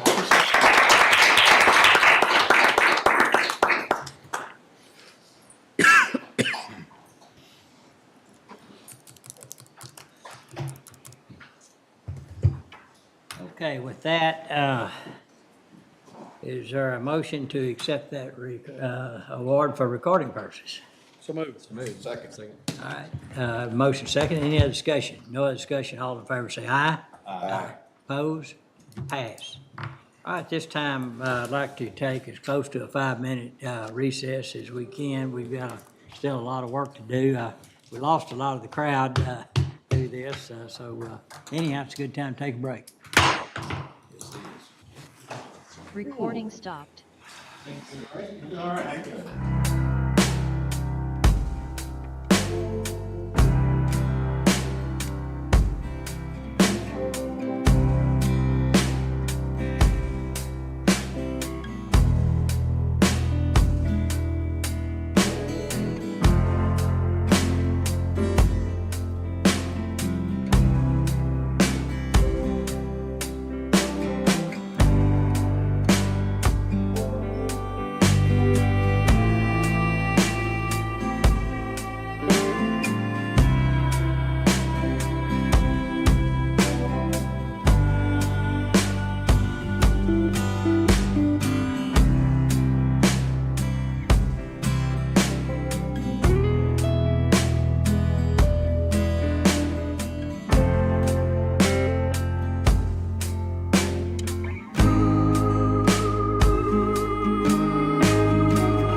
session?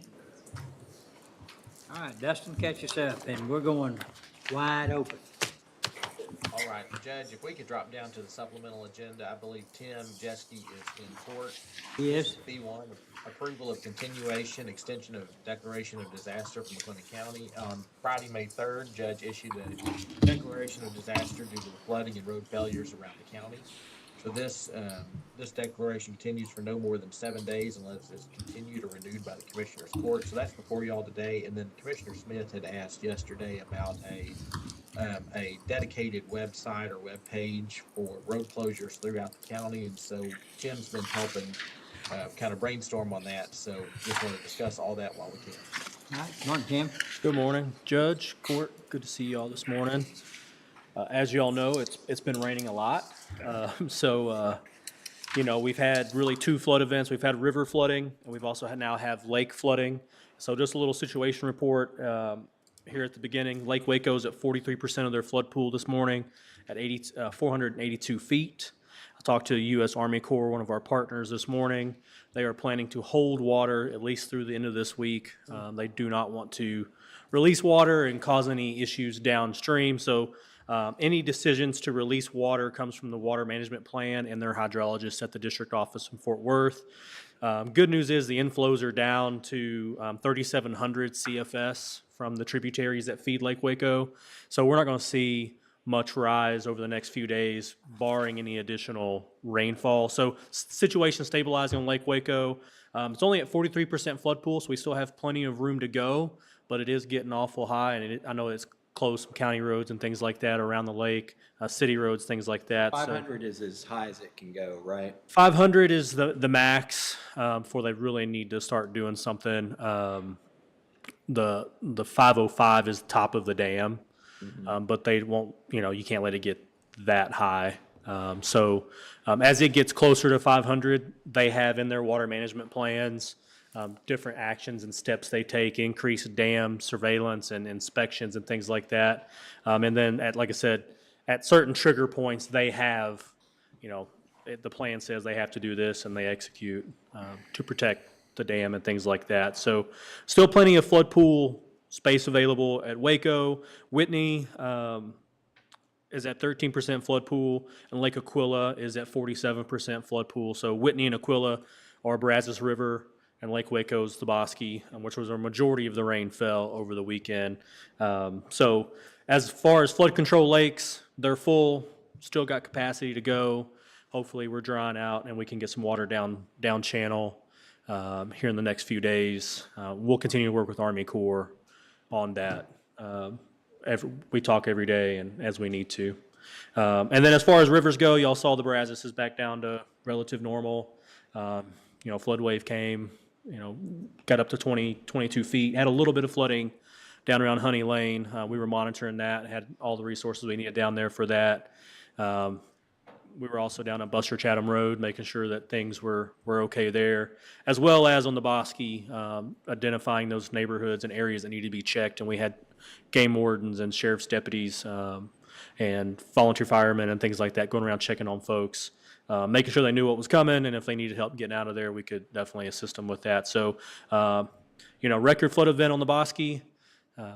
That's Mother Nature. It's the way it goes, I guess. And so coming out of that, and things are stabilizing as we move into hopefully a little bit drier weather.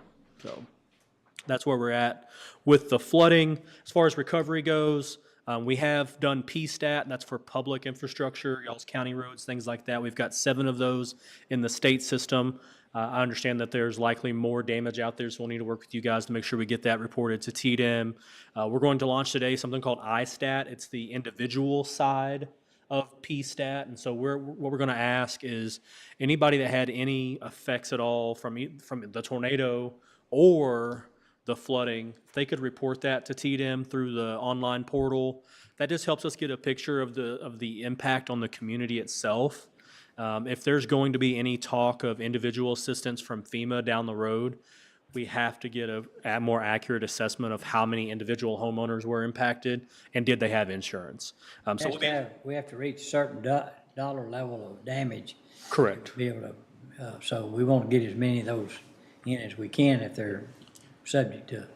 Absolutely. On the PSTAT side, for county roads and things like that, we have to get $1.2 million worth of damage to infrastructure. And then Texas as a whole, as the entire state, has to get $53.6 million worth of damage. And so the good news there, if there is good news in any of this, is that it's statewide.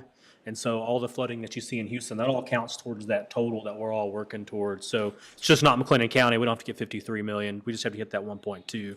So like I said, working with you guys and y'all's administrative assistants to record that damage, get those estimates in, work with the engineer's office to make sure we have accurate pictures is what we're going to be working It'd be towards. hard to get to the 1.2 million on the road I damage. totally agree. Bridges. Okay. I mean, I've got one bridge is 1.2 million, so easy. So we just need to work with y'all to get that in this week, so that way TDM has it on their radar. And so the next step in the process, we hit our threshold.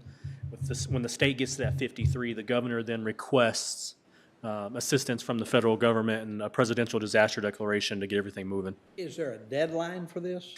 So typically there's either 30 to 60 days, depending on. Because we're still continuing to find things. Correct. And things could continue to deteriorate in some situations. Correct. We do have a rain chance in there, and so getting to the motion, or the motion that you have in front of you here to continue the disaster declaration, that would be our recommendation. Since we do have some rain in the forecast, there's still things that y'all are discovering. It doesn't hurt anything to continue it. And so it's in our best interest that we do keep that period open, saying, yes, we still are facing impacts from this flood. There's still potentially a flood that could occur. And so that'd be our recommendation as emergency management, is to continue the disaster declaration. And then as far as recovery, we need to work with you guys to get all that damage in the system, and then continue to push the message to the public to let us know what's out there. So be happy to answer any questions you may have, or. Utilizing our website for that kind of information, and also, I guess, emergency management. Yes, sir. So we've been active on social media. We're going to push that the ISTAT stuff out on social media. I can get it to our IT team here at the county and make sure that that's updated as well. We can do that today to make sure, like I said, that the information's out there and available. If y'all could help us push that as well to all the folks y'all know. And, yeah, okay, so in regards to the disaster declaration, anything else on it? No, sir. So we're ready to Yes, sir. consider it for action. All right, is there a motion to make a recommendation? Motion to continue the declaration of disaster for McLennan County. And I'm sorry, could we do it to June 4th, and then we could consider it to extend at that meeting? So I will add to my motion to continue till June 4th. Yes. Yes, sir. All right, Second. we have a second. Any other discussion? No other discussion, all in favor say aye. Aye. Opposed?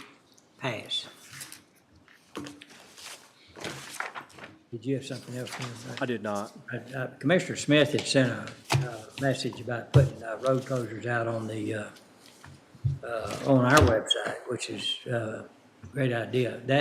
So I've done a little look into that, and that would need to come from y'all to us from the different precinct barns. Right. And then we can share that with Zane and emergency management, just so they'll know what we're doing too. And Zane, is that kind of what idea you think would be good? The precincts need to bring it to your office and or my office so that we can all know countywide what roads are closed. And I would recommend that we direct it to your office, but copy mine, just because we get phone calls, but that way you've got it in your system and understand that. So The one thing I would encourage is, as those roads become open, is make sure that we also update them, so that people looking on there will know that also. So it's important to both directions. I'm pretty sure we've got ours on our precinct 4 website.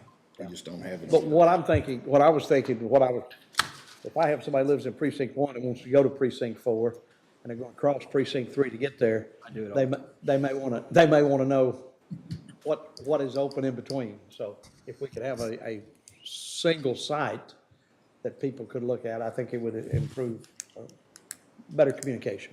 I would agree with that, Commissioner. I've had people reach out to me, say, I'm coming through McLennan County, going from North Texas to South Texas. What roads are closed? And I would refer them to TxDOT's website, because they have a good road closure website. They do. But that's just TxDOT routes. That's not county roads. That's right. And so some of these county roads are as big as a FM road, and some of the state, like Highway 6 was closed, so they have to be diverted onto the county roads to get to a point wherever they're going. And so it doesn't do them well to have to go to every precinct, because they don't know what road is in what precinct. But if they could go to just the county website, and there'd be a link on the front page, road closures, click on that, and it gives them what roads are closed. Now, like you said, like the judge said, we need to keep that updated, so when the roads become open, that comes off the list. But then that needs to work in tandem with Office of Emergency Management. If they want to. We would, Yeah, we'd like to push that out. Yeah, we'd like to see it happen. Okay. Anything else on that? Thank you. All right, thank y'all very much. Thank you. Thank you. All right, we can move back up to the pulls from the consent agenda. E3A is the discussion and interaction on Commissioner Precinct 2 vacancy. No action will be taken on that at this time. 3B is information technology. Anna?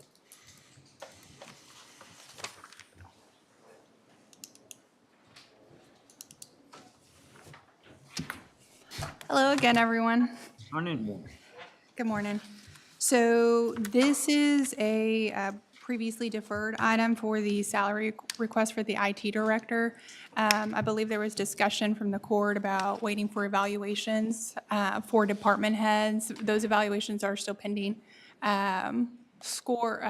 Compiling all the scores and comments, and then delivery to the court for final review and approval. So that is still pending, and so I recommend deferring again until we have that information. All right. Motion to defer. Second. We have motion second. Any other discussion? No other discussion. All in favor say aye. Aye. Opposed? Pass. E3C, engineering. This is a request from the county engineer, Zane, for, it looks like an additional full-time position. Zane, did you want to come and discuss this? Sure.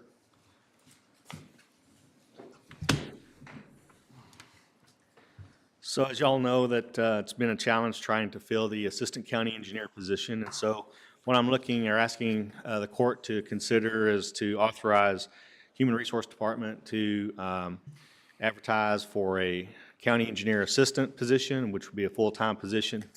And it would be one that's very technical in nature. It would help with the day-to-day activities of the engineering department, both with land development, field inspection, permitting, corresponding with the state and federal agencies, inspecting and working with the landowners that have the dams, soil and water conservation dams. There's a lot. The office is struggling with the amount of volume of work that's coming through. And so we'd request that this position be authorized before the new fiscal year, simply because we've saved almost 2 years of the salary of the assistant county engineer. And that could, I would think, be afford this new position. Hey, sorry, go ahead. I have a question. This 1 through 6, which would be the job description for this person, how much would that take off of you from a percentage standpoint? Once they are up and fully running, I would say that could take off 40%. Okay. I like the concept of, I think it expands, or however you want to say it, the relationship between the engineer's office and the road and bridge, because it allows another person to be there when projects are going on in case there's a question. And they could go to that person that's there on the ground, and they may have the answer or may need to do some research, but at least when it comes to mine, you ask the question, and I think that's good. I like the idea. I do too. Given the fact right, with what we've got already going on and what's in the foreseeable future happening out there in the county, I see it being a good thing. The question I would have would be if some point in the future, a licensed engineer fell in our pocket, would we just have to cross that stream when we get to it, or would we riff this position, or what would happen with that? HR's got a recommendation on that. So that's the question that HR would pose is the long-term need for the licensed engineer position if this were to be approved. And so I compiled kind of just a 5-year look back on county engineer office activity, just based on activity reports. And there seems to not be an increase across the board. There are significant increases just in subdivision reviews and specific to construction violations. And so outside of that, like culvert sales, floodplain determinations, there's not necessarily an increase or a trending increase across the last 5 years. I think what comes more into question is the increased use of consulting services outside of the engineer's office. But I don't have exact information on that, but again, that's something that can be discussed maybe during budget with I'd like to keep the option open, and you know, maybe we talk about a dollar placeholder or something like that. And then that will give Zane time to, and all of us time to, as we get into this budget process, to talk more about it. And because I don't want to limit us at this point until I know more information. So that would give us some time to do that. Any other thoughts on that? And that's the question I was asking, is how quickly can she take 40% off? That, because you need some free time. I need some free time. I need some relief, yeah. It really won't be free, but you need time No, to it's not devote free. your- yeah, It'll to- be to allow me to looking do at more director type things, like for instance, this flooding stuff. But yeah, so I would think by the end of the year, she would be up and running full speed. Fantastic. I think you'll see as more and more of our growth is out in the county, that your office is going to be relied on more and more, and the volume's only going to go up. It's not going to get any better. Right. So, Without any situations like what. yeah, right. And there will always be situations, and there will be more situations because there's more people here in McLennan County. More opportunities, right? More opportunities for Yeah. situations. And one of the things to consider, and need feedback from you, and doesn't need to be right now at all, but to say, if we do this and expand this department to the extent you'd like to see it, is there any money saved on engineering within the office rather than on consultant, even if it's some? I mean, I know not all, but that would be that you can, like I say, you don't need to answer that now, but think about that. Okay. Any other questions or comments? I have a question. So if they do approve it, can you state what the title and the max salary would be? So the max, what salary Zane proposed here, $92,883. That is in line with the market information that HR compiled, and the title would be County Engineer Assistant. So we're just putting the assistant behind, just because it's not going to be a licensed position. Are you in agreement with that? Yes. Okay. And then another thing to note, Francis, is the pay grade would be an A32.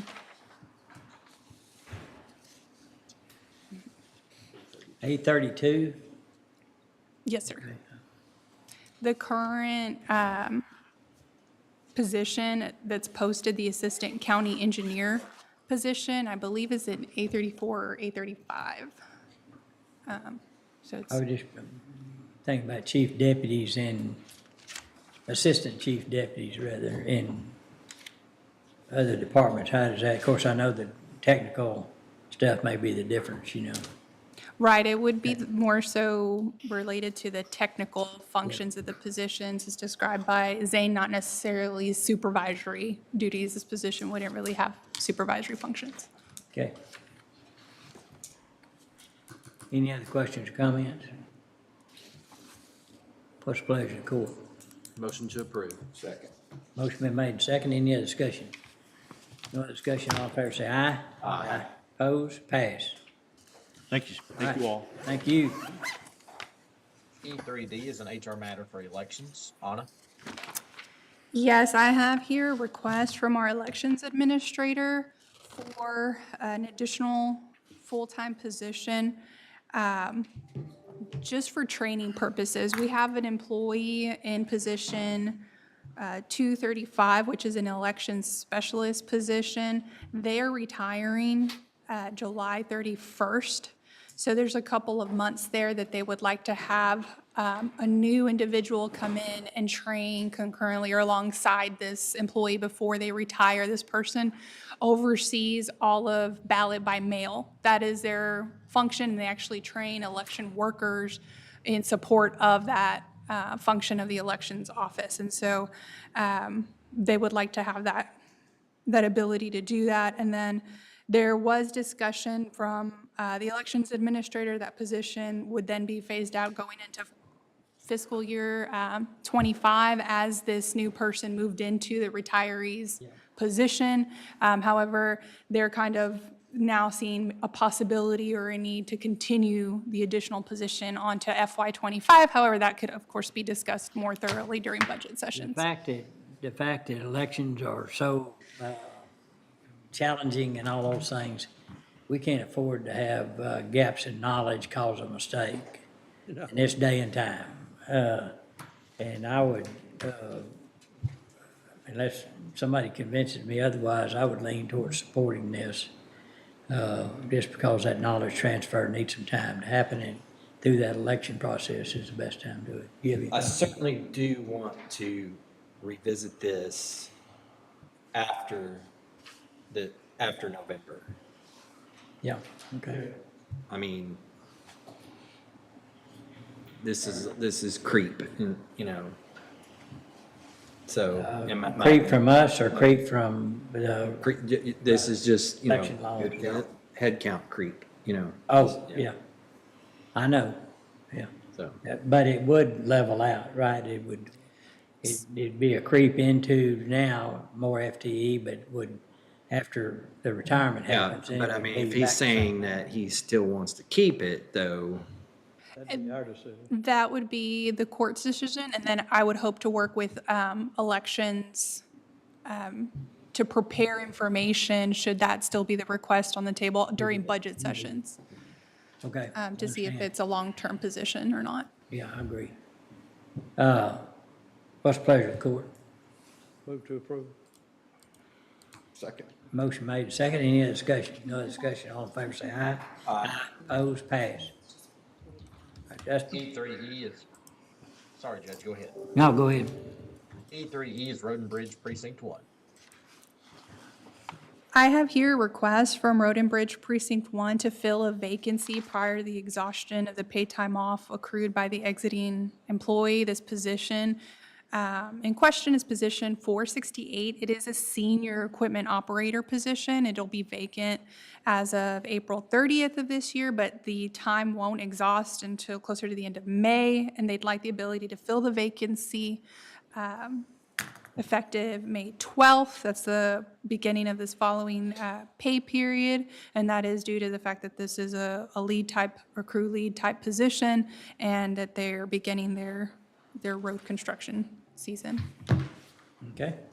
We're already down one on FEMLA right now, and this would, it's a serious crimp in our ability to move forward, especially with what's going on, so. You might have to get your jeans on I and go out might, there and help they out. don't want me driving that grader, though. No, no, that's right. Build some new roads. I got no intention of building. Shortcuts. Shortcut to the shortcut. All right, So I- make a motion, we approve. Second. Motion been made and second. Any other discussion? No other discussion. All in favor say aye. Aye. Opposed, pass. E3F is consideration and/or action on department head evaluations, reviews, and salary. As Anna discussed earlier, those scores are still coming in, so if we could defer this until next quarter. I make a motion, we defer. Second. Motion made and second. Any other discussion? No other discussion. All in favor say aye. Aye. Opposed? Passed. Thank you. Thank you. That gets us off page 2. Yeah. All right. We'll move down to item G2, authorization of interlocal cooperation agreement with City of Hallsburg for emergency services. All right, Tracy. Tracy? Where is that? G2. G2, okay.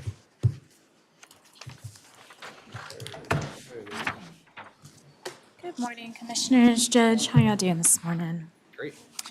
Good.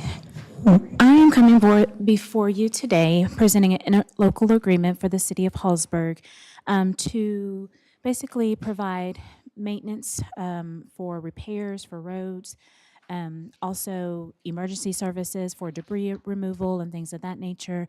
I had the fortunate opportunity to sit with a young man, Mr. Rick Wegworth, with the City of Hallsburg to discuss the things that they needed for this city.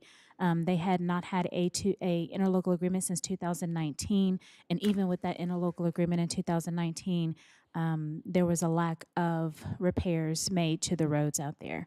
I also had the opportunity to sit with the City of Hallsburg at their City Hall meeting and speak with the mayor of Hallsburg, and they also expressed their need for an interlocal agreement and was very receptive to me bringing forth the interlocal agreement to help with road repair maintenance.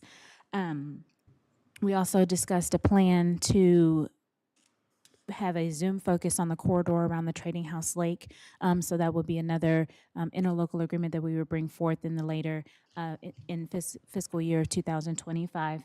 But for right now, we definitely want to put a Zoom focus on helping the City of Hallsburg because there are about 600 residents there and they do not have a tax base, but they do have some major repairs that need to be made immediately. So we want to make sure that we are continuing the work in Precinct 2, also improving the quality of life for all citizens, and that's including starting this in a local agreement with the City of Hallsburg. Okay, thank you. Any questions you might have?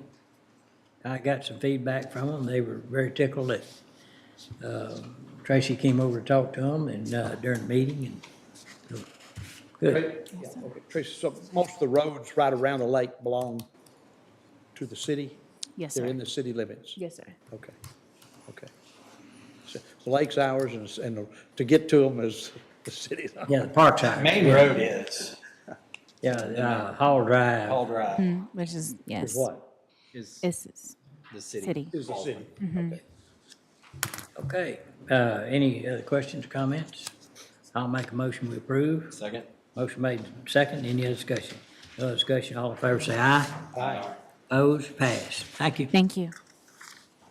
G3 is the authorization of agreement order form with Udemy Business for professional development training subscription. I'd like to call John Carter. Hello this morning. Morning. I'll try to be quick since we're on a busy agenda here. This is just an extension of adding 7 licenses to our Udemy on-site training, off-site training. This is just because of headcount has increased and we needed more licenses. It adds $932.05 for the 7 licenses. This will level it up until our renewal in September, 21st of September. So this is just for this fiscal year, and we do have the budget in our professional development to cover the costs. Okay. That has been reviewed and is recommended for approval. All right, any questions? If not, I make a motion we approve. Second. Motion made and second. Any other discussion? No other discussion. All in favor say aye. Aye. Opposed? Pass. G4 is regarding the United States Marshal Service Intergovernmental Agreement. It's amendment number P0001. This is just one of the standard modifications where additional funds are allocated, and it also updates their representative. So we just need a motion to approve. All right, I'll make a motion to approve. Second. Motion made and second. Any other discussion? No other discussion. All in favor say aye. Aye. Opposed? Pass. Thank you. G6 regarding the contract with EDOC Technologies, authorization of addendum proposal for imaging of deed records for the county clerk's office. Back in 23, board approved this contract with EDOC totaling $250,800 to image deed records from 1968 backwards. County Clerk's Office, after reviewing the sample, would like some additional image enhancements to be done. That increase would cost $25 per book volume and adding $13,200 for the entire project, and it will be paid out of the County Clerk Records Management Fund. All right, any questions? Motion to approve. Second. Have a motion second, any discussion? No other discussion, all in favor say aye. Aye. Opposed, passed. G7, authorization of pricing supplement agreement with TransUnion Risk and Alternative Data Solutions. It's for searches and reports for Constable Precinct 1. This is just a renewal of this agreement. It did increase $5 a month from the previous year. The total now is $180 a month, and it is recommended for approval. All right, any questions? Not, is there a motion to approve? Second. Have a motion second, any other discussion? No other discussion, all in favor say aye. Aye. Opposed, passed. G8, authorization of engineering services agreement and related proposal with AJL Engineering for Fern Valley Road improvements in Precinct 4. Yes, sir. So this is a proposal and contract by AJL Engineering Incorporated to design roughly 450 feet of road, including a cul-de-sac and a low water crossing on Fern Valley Road in Precinct 4. The crossing had washed out even previous to these large 9-inch rain that we just received, but it's even in worse shape now. So there's people that are stranded, and the county does own the right-of-way. That's a long story, but we own the right-of-way, and so this will rebuild the low water crossing, put in the proper road that should be there, including a cul-de-sac at the end of the road so the emergency vehicles can turn around safely, including school buses. And it's recommended for approval. All right, any questions or comments? What's the pleasure of the court? Motion to approve. Second. Have a motion second, any other discussion? No other discussion, all in favor say aye. Aye. Opposed, pass. Thank you. G9, authorization of professional services agreement renewal with Hub International Insurance Services for employee benefit plan, group health insurance plan consultant. Anna? I have here a renewal for the service agreement with Hub. This is our benefit plan consultant. There's no change to the annual amount. It's $48,000, same terms as rate as originally introduced, I think, in 2011. And the term would run from May 9th of this year to May 8th of 2025. Okay, any discussion? What's the pleasure of the court? Motion to approve. Second. Motion been made and second, any other discussion? No other discussion, all in favor say aye. Aye. Opposed, pass. G10's discussion and or action regarding approval of equipment rentals with Kirby Smith Machinery for Road and Bridge Precincts 1 and 3. Commissioner Smith, Commissioner Jones? Yes, sir. We've got some major, probably even more so than when this was requested, but major work to do. I know that we do in Precinct 1, and I know Commissioner Jones in Precinct 2. We've got some big culverts that we've got to replace that have failed on us, and we're requesting permission to rent the excavator, not knowing exactly within the next 60 days when we'll be able to use it based on water flow. But I know we've got a 10-foot diameter, 50-some-odd foot long culvert to replace. I think Commissioner Jones is probably 72 foot or 70 foot longer. And we just don't have the equipment, so it's gonna take a big, big excavator. So do y'all rent the same piece of equipment or two? Are we renting? I think we can, if we make it work. Yeah. We can make it work time-wise, and assuming that, And this way, we can just do it anytime we need to in the next. yeah, we've gotta get the water flow to stop, and, Gotta quit raining. yeah, gotta quit raining too. So, that's our request from the court, Yeah. Okay. and I'll make that formal motion. All right. Second. I have a motion second, any other discussion? No other discussion, all in favor say aye. Aye. Opposed, pass. G11, authorization of interlocal cooperative agreement with City of Bruceville Eddy for aggregate for road projects. Commissioner Smith? Yeah, so I think they wanna piggyback on our contract and, us furnish some aggregate. They've now got their own Dura patch that they're working with, and,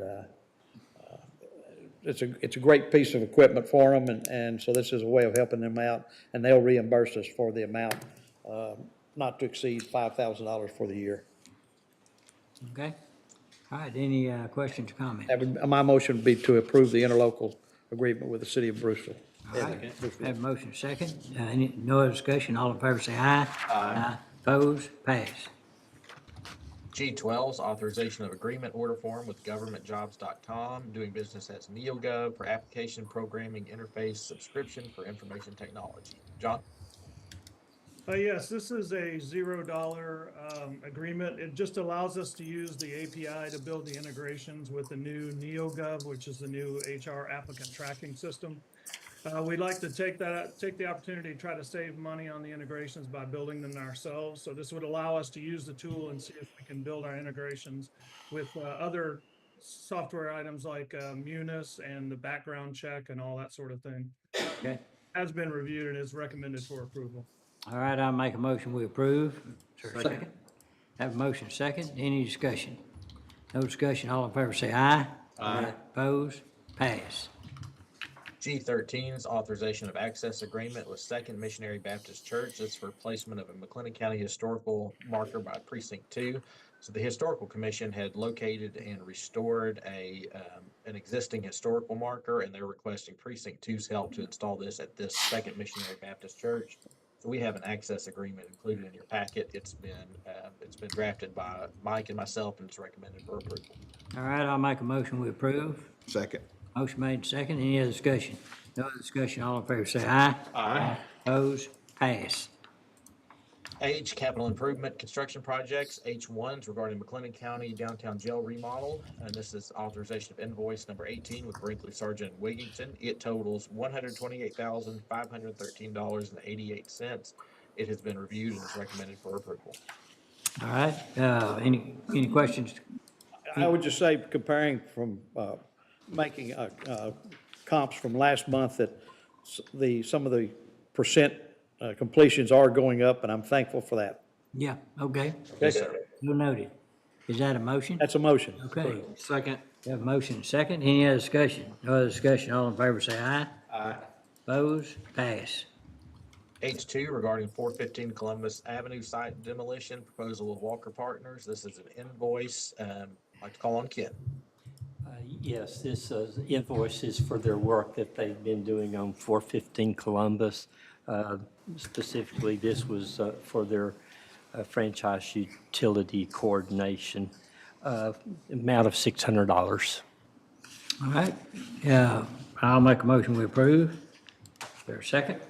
Have a motion and a second. Any other discussion? No other discussion. All in favor say aye. Aye. Opposed? Pass. Thank you. H3 regarding Chapel Road improvements, agreement with Kasperian Underground doing business as H&B Contractors, authorization of application for payment number 2. Zane? Yes, sir. So this is pay application number 2 for the Chapel Road Construction Improvement Program or project. Payment 2 is totaling $674,291.91, 99 cents. It's been reviewed. It's recommended for approval. Motion to approve. Second. We got a motion second. Any discussion? No other discussion. All in favor say aye. Aye. Opposed? Pass. Thank you. Under item I, budget amendments, I1s regarding the FY24 budget. Francis? Thank you. So starting with I1A, this is general fund capital outlay. This is a request to increase capital outlay by moving from contingencies. And this is related to an approval of a project at the JP4 McGregor building. It is the video surveillance system that was approved. And so there is some excess in capital outlay. So the budget amendment, you'll see there the difference that is needed of $3,735.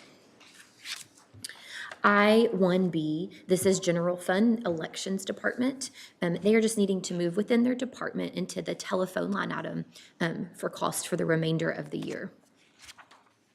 I1C, this is in the Courthouse Security Fund. So the request is to move from the contingencies in that specific special revenue fund into furniture and equipment. And this would be related to the purchase of cameras and then the related equipment for the specialty court area of the building. I-1D, this is Fund 419, 2019 bond proceeds.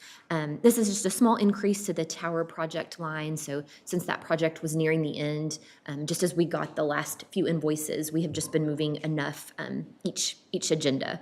So this specifically is to cover our consultant fees for the past month. I-1E, this is Fund 421, 2021 bond proceeds.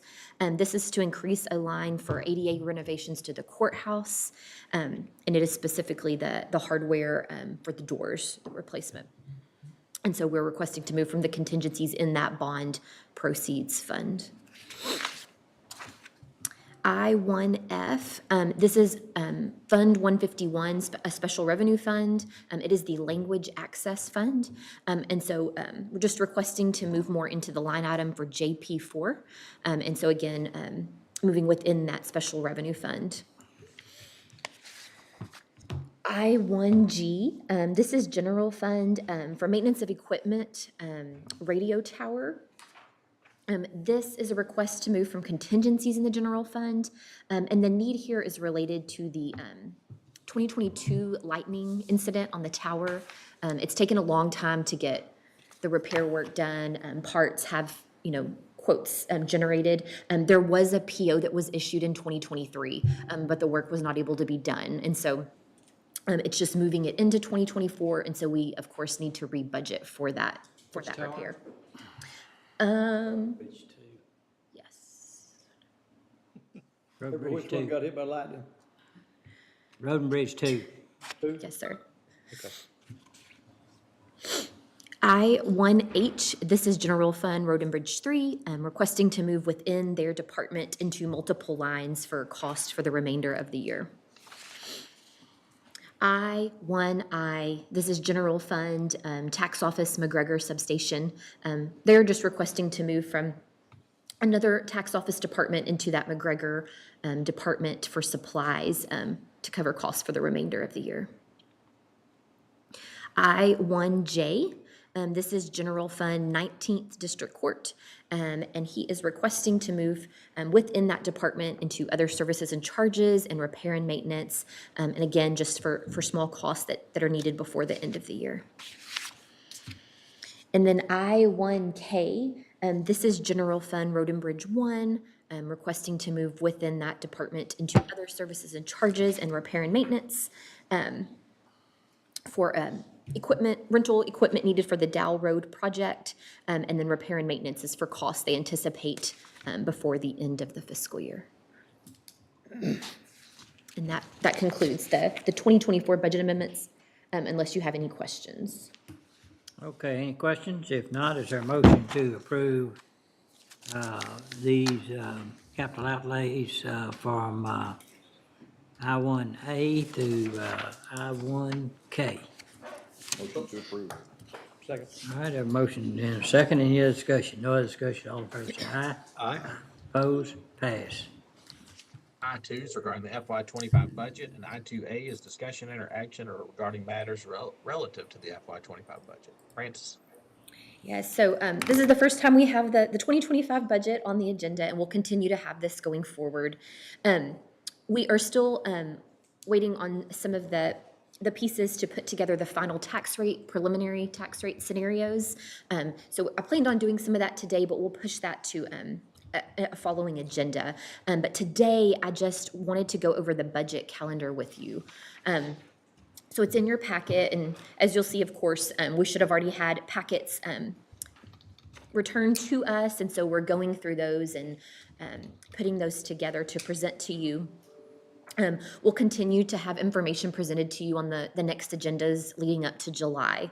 The month of July specifically, which of course is always our heavy month, just the way that the 4th of July holiday falls, we'll probably have some preliminary information we go over on that July 2nd agenda, kind of kickstart it, just look at an overview, and then we'll get back into it that next week. And so with the exception of the week of July 15th, which I know is a conference meeting for you all, we'll be meeting the weeks of July 8th July 22nd, and July 29th. And so we'll be working on those detailed weeks and what we're going to cover and what times and who's going to be joining us. And so we'll get that pushed out to you as soon as we have it. We have looked at if, and maybe we thought maybe we could get more done this way. We weren't sure how y'all would react to it. But meeting Monday through Thursday those weeks instead of Tuesday through Friday. And it's something, that we can continue to discuss and make sure that works. But I know sometimes Fridays have been hard for various reasons. So we're open for either scenario or Monday through Friday, but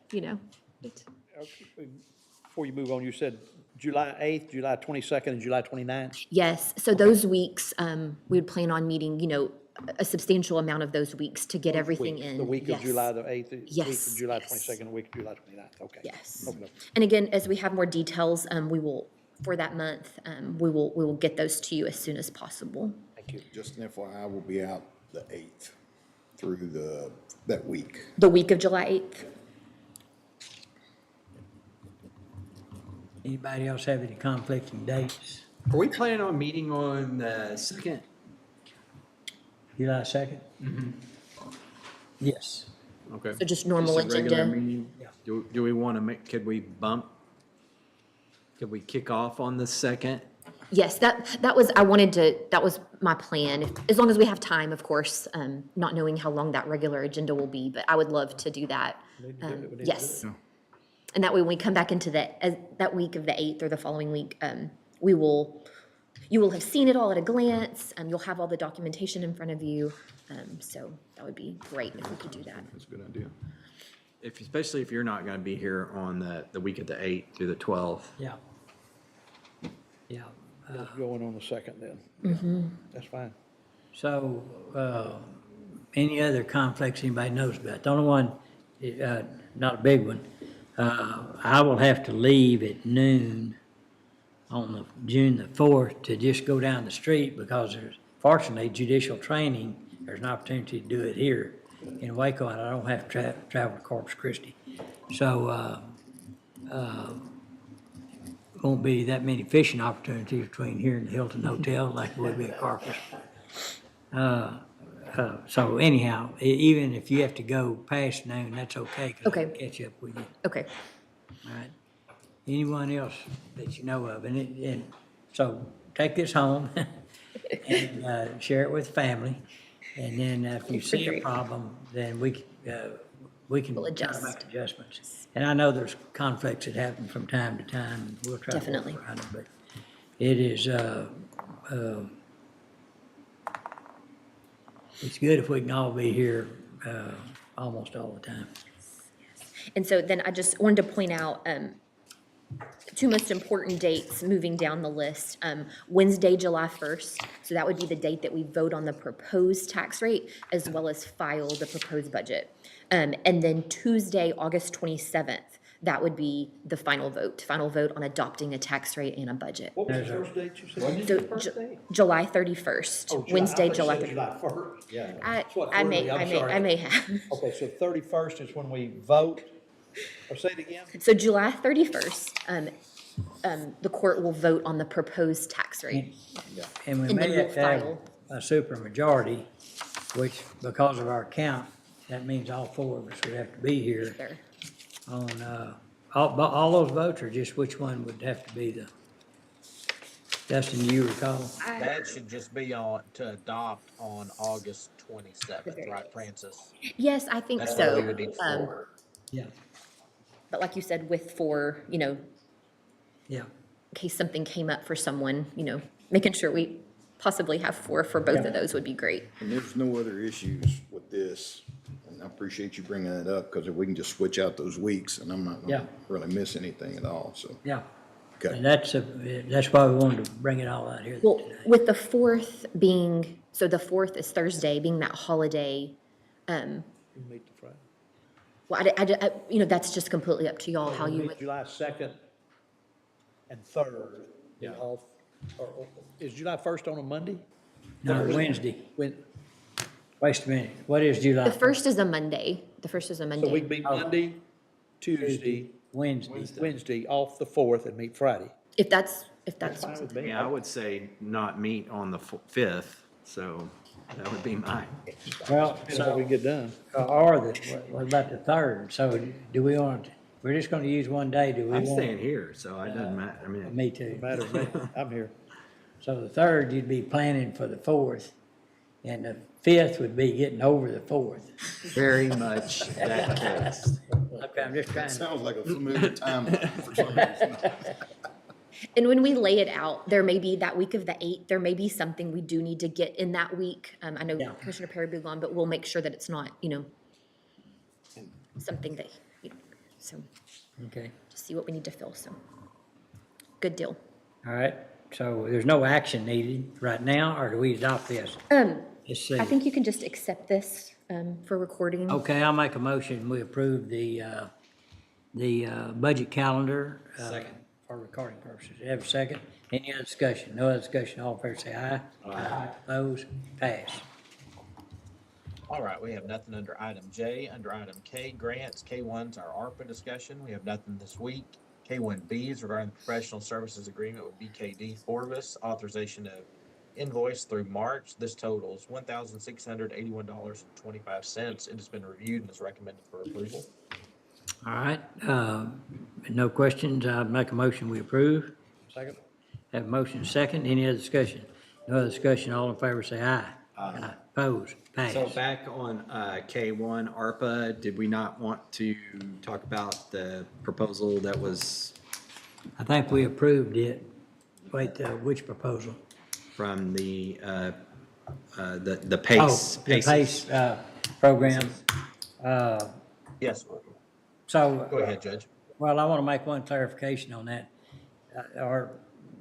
So what I said, I asked the question, what ARPA funds, could it be used? The answer was yes, but I think we still want to leave the option open that if we decide to use general fund, we could. I'd rather, we're going to use PACE if we can, but until we get more knowledge about what's there. Because I feel strongly that what they're going to do in this study is very critical for our community, and I think could actually mean some big changes would be made after we do that. So I'm with you either way. Yeah. But we need to move, but we definitely need to do it. But does it need to be on, I mean, it's not on the agenda. Well, ARPA is an open. I'm sorry. Oh, I see what you're saying, ARPA, okay. It's K1. Yeah, we had planned on bringing an agreement forward on the May 21st agenda Okay. for the court's consideration. On the PACE. Okay, so we don't have any, Yes, sir, we don't Judge. have any written agreement right now. Okay. No, sir, it was, the city is gonna begin working on drafting that, and we'll do the same on our end, and we're gonna run everything back by Forbes. Because, like they said yesterday, Waco Foundation would be the entity, and so our agreement would be with them. Okay. And Could you maybe throw up the ARPA budget real quick? Is that Yes, sir. possible? 1 second. that timeline was all right with the people that were here yesterday? I think so. Okay. Yeah. Okay, Yes, they wanted to be able to start in June, I believe. okay, okay. So,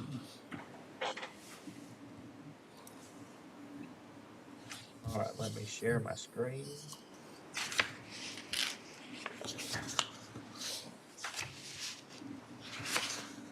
So this is kind of where we sit at. I got with Haley about a month ago, I think, to update, and I think Francis can kind of, I think we were discussing earlier, we were right around 400,000 that was unallocated.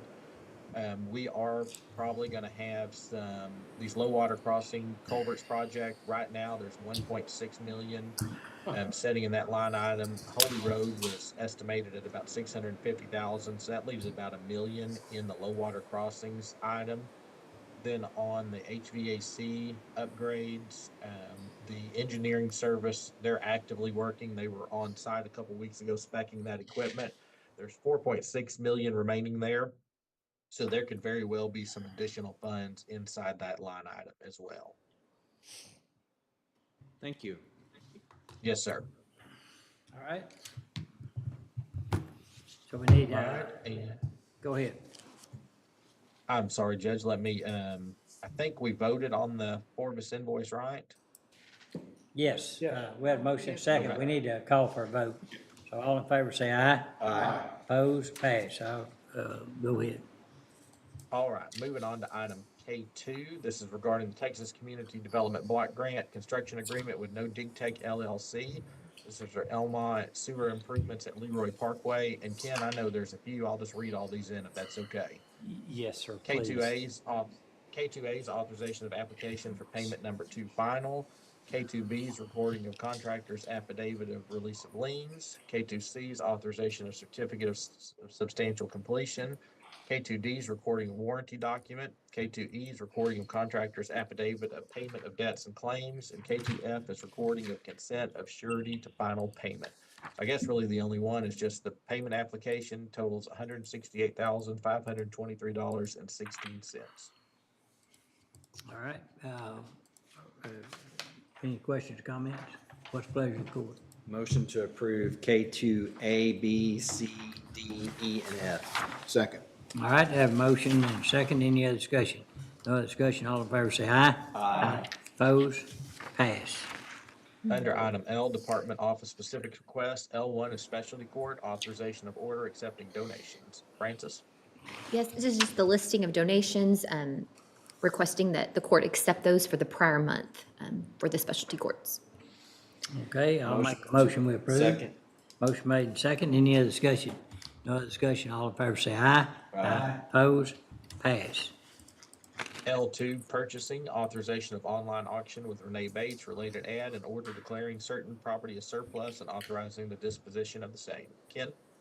Yes, this is a listing of some heavy equipment and vehicles that Precinct 2 is deemed worthy of releasing to the auction.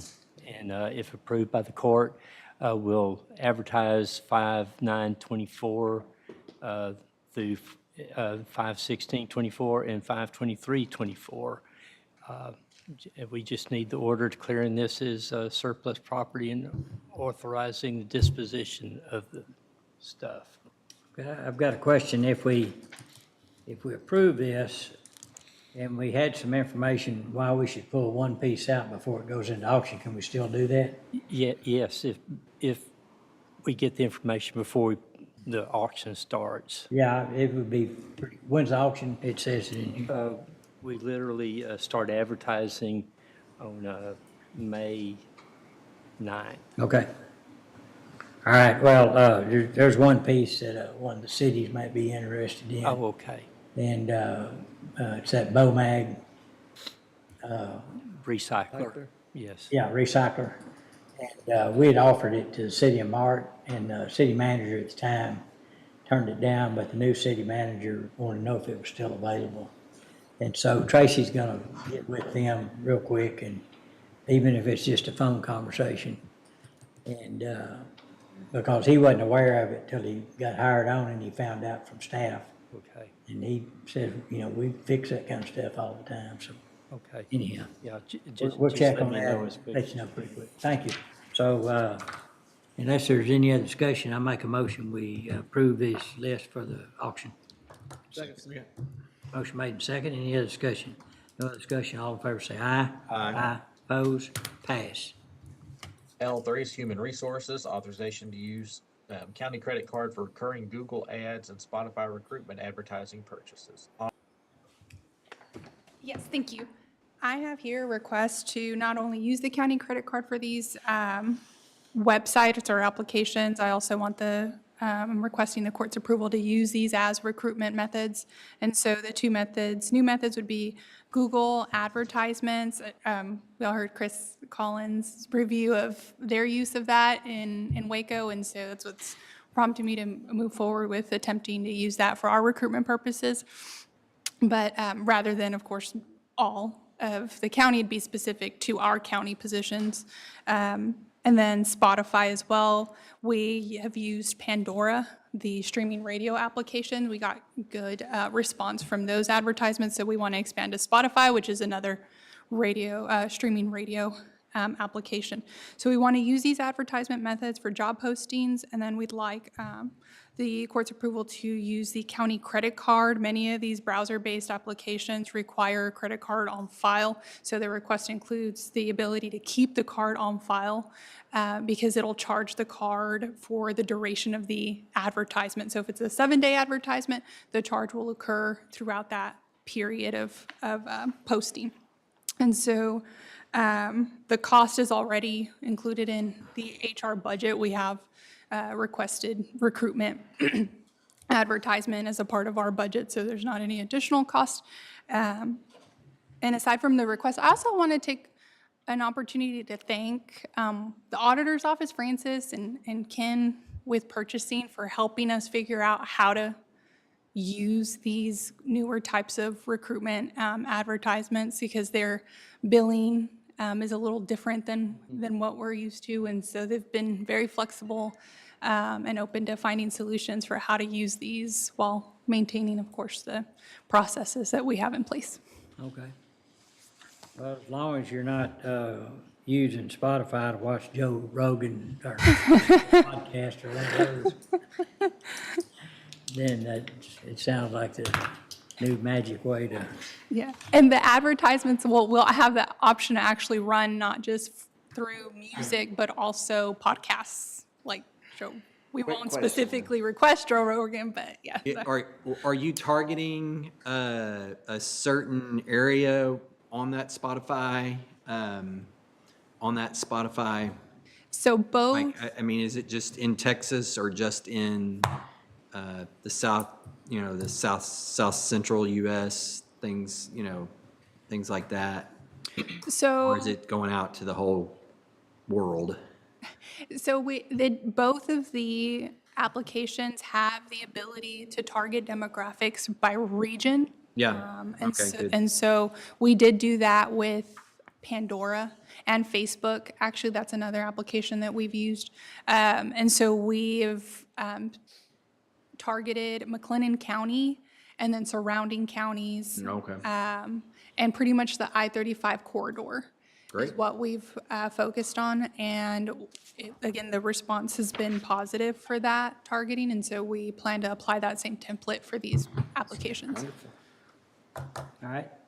What's pleasure, court? Motion to approve. Second. Motion made second. Any other discussion? No other discussion. All in favor say aye. Aye. Opposed? Passed. Thank you. Under item M, additional items, M1's discussion and action regarding retired patrol vehicle request from Martin Volunteer Fire Department. If we can defer this again. I make a motion we defer. Second. And might have a second. Any other discussion? No other discussion. All in favor say aye. Aye. Opposed? Passed. M2, selection designation of public members of the Salary Grievance Committee regarding the FY25 budget. I believe we need to draw additional names today. So we need to draw 9 more. One, got how many? 3 acceptance right now? Yes. Okay. How many we have to have? It depends on the direction the court decides to take with. Oh, that's right. Yeah. That's right, the makeup of the committee. The first winner is Leanne Vest. Okay. Thank you. Janice Sheffield. Thank you.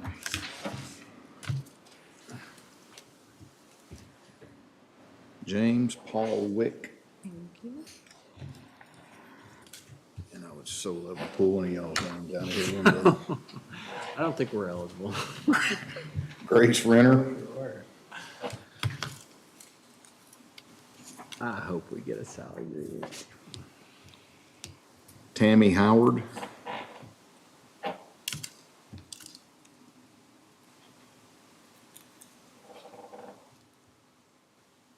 Larry Marek. Okay, 3 more.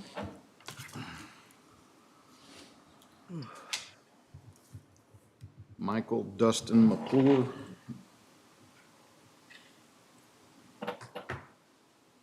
Susie Cha. Okay, 1 more. And Mark Failing. All right, thank you. All right, so no actions needed today, so we can move on to item M3, discussion and action regarding order authorizing Memorial Day fireworks sales. Commissioners Court is permitted to adopt this order authorizing the sale of fireworks for Memorial Day on May 29th. If the court decides to permit the sale, it just must be adopted before May 15th. We've checked with emergency management, and they do not see any issues with approving the sale of fireworks for Memorial Day. All right, what's the pleasure of the court? Motion to approve. Second. Motion made, second. Any other discussion? No discussion, all in favor say aye. Aye. Opposed? Passed. M5, authorization to host court night for the 104th Annual County Judges and Commissioners Association of Texas Conference, including authorization of letter of support. So the Convention and Visitors Bureau is responding to this RFP, and they're looking for a letter of support that the court would sponsor the evening function, which would be dinner and entertainment, and it would be financially responsible for that event. This is similar to what we've done before, and they're anticipating this would be held the first full week of October 2026. All right, everybody understands that's part of the deal. I think this is great, and we're moving it to the first or second week in October. Yeah, not so hot. It's not during the Hard Texas Fair, is it? That could be. It could be close, yeah. Close. So the first Friday of October is what? We gotta go to 2026. The 26th, 20, so this is 2026? yes. So that 2026. first Jesus. Friday would Hopefully. First full week. be October the 2nd would be that first Friday. Yeah. But the tentative dates for conference, first or second week in October. Preference is first full week. First full week is October the 5th through the 9th, right? Right. When's the fair and rodeo? It generally starts the first Friday of October and goes Second? all the way through the following weekend. That'd be the 2nd through the Second. 10th or 11th. Yeah. That'd be right in the middle of it. Well, They could do maybe it. that's where we could have the host court night at the rodeo. Yeah. Yippee. Well, I don't know if it's an issue. It'd be a little challenge for me, but probably not anybody else. So, It would be if we hosted the dinner and entertainment at the base. Yeah, like we did. Then we can give them free ride ticket for well, you can't host it at the base during the That's what I'm saying. fair. You Yeah. couldn't do it. Yeah. You can do that. So, can we, how much time do we have to make this decision? Let me see. Because I'd like to call North and East leadership and talk to them about it. I think we have time. I think this proposal's not due back for a while. Okay. And the last time we did this, didn't we fund a lot of that through donations? Yeah. All of it. Vendors, yeah. That's what I was thinking, all of it. Yeah. Okay. It looks like the proposal's not due back until early September. All right, I'll make a motion, we defer. Second. Have a motion second. Any other discussion? No other discussion. All in favor say aye. Aye. Opposed? Pass. M7's regarding the Local Provider Participation Fund, the LPPF, authorization of intergovernmental transfer of funds. This is under the Graduate Medical Education GME program. Heather? Yes, good afternoon, almost. Yeah. What you have before you is a retroactive payment request for an additional GME IGT, and it's in the amount of $5,114.48 with a due date of May 8th and a settlement date of May 9th, and the current LPPF balance is $3,172,029.48. All right, any questions? What's the pleasure of the court? Motion to approve. Second. Have a motion second. Any other discussion? No other discussion. All in favor say aye. Aye. Opposed? Pass. Thank you, Heather. You bet. All right, moving down to item M11, McLennan County Group Employee Health Insurance Committee, authorizations regarding committee member selection. Judge, did you want to recommend deferral today? Yeah, I want to defer on this for right now, but I'll have something back next meeting. Motion to defer. Second. All right. Motion second. Any other discussion? No other discussion. All in favor say aye. Aye. Opposed? Pass. Under item N, Americans with Disabilities Compliance Project, N1, authorization of professional services agreement, services invoice to CPNY, doing business as SVT. N1A is the records building ADA renovations for February, invoice number 11, and N1B is invoice for March, number 12. Ken, did you want to cover those? Yes, for invoice number 11, the amount is $485 for invoice number 12 is $1,145.25. Motion to approve. Second. N1A and N1B. Second. I'd have a motion second. Any other discussion? No other discussion. All in favor, say aye. Aye. Opposed? Pass. N1C is the ADA study report invoice number 96. This is courthouse ADA improvements, totals $516 for their March services. Recommended for approval. So move. Second. A motion second. Any other discussion? No other discussion. All in favor, say aye. Aye. Opposed? Pass. Under the radio tower project, both of these were mentioned during Frank and Adam's report. P2 is authorization of state surplus property program certificate of acquisition. This is an antenna with repeater. This was the TABC equipment, so we need to acquire this to be able to dispose of the equipment. Then P3 is authorization of communication site agreement with Texas A&M Forest Service. This is for antenna space at Woodway Tower site. This allows them to place that antenna at the Woodway Tower site. The term of the agreement is for 5 years, so we just need a motion to approve both P2 and P3. All right, what's the pleasure of the court? To approve P2 and P3. Second. A motion second, yeah. Is this the tower that we're trying to remove also at Heart of Texas that we would like to get rid of? Could we add Yes. that? Anybody that takes the repeaters has to take the tower? It's a big ask. And, that would be a big ask, but I think it's something we're gonna have to take on here. Do something. I mean, we've kind of pitched some deals out there and they hadn't worked. Scrap it and get some. Well, we may have to. Yeah. We put feelers, I know the judge has, I have put feelers out there, seeing if any takers, and I hadn't heard anything yet. Well, once we get everything kind of off of it and out of the way and we can kind of focus on it, then we'll make another effort at that, so. All right, you need a motion on that, do we have one? Okay, Second. all right, all in favor say aye. Aye. Opposed, pass, thank you. All right, thank you all. I know we did a lot of skipping around, but Mercedes or Reagan, did we cover every action item? Yes, we did. Everything's been covered. Thank you. All right, anything else to come before the court today? If not, we stand adjourned.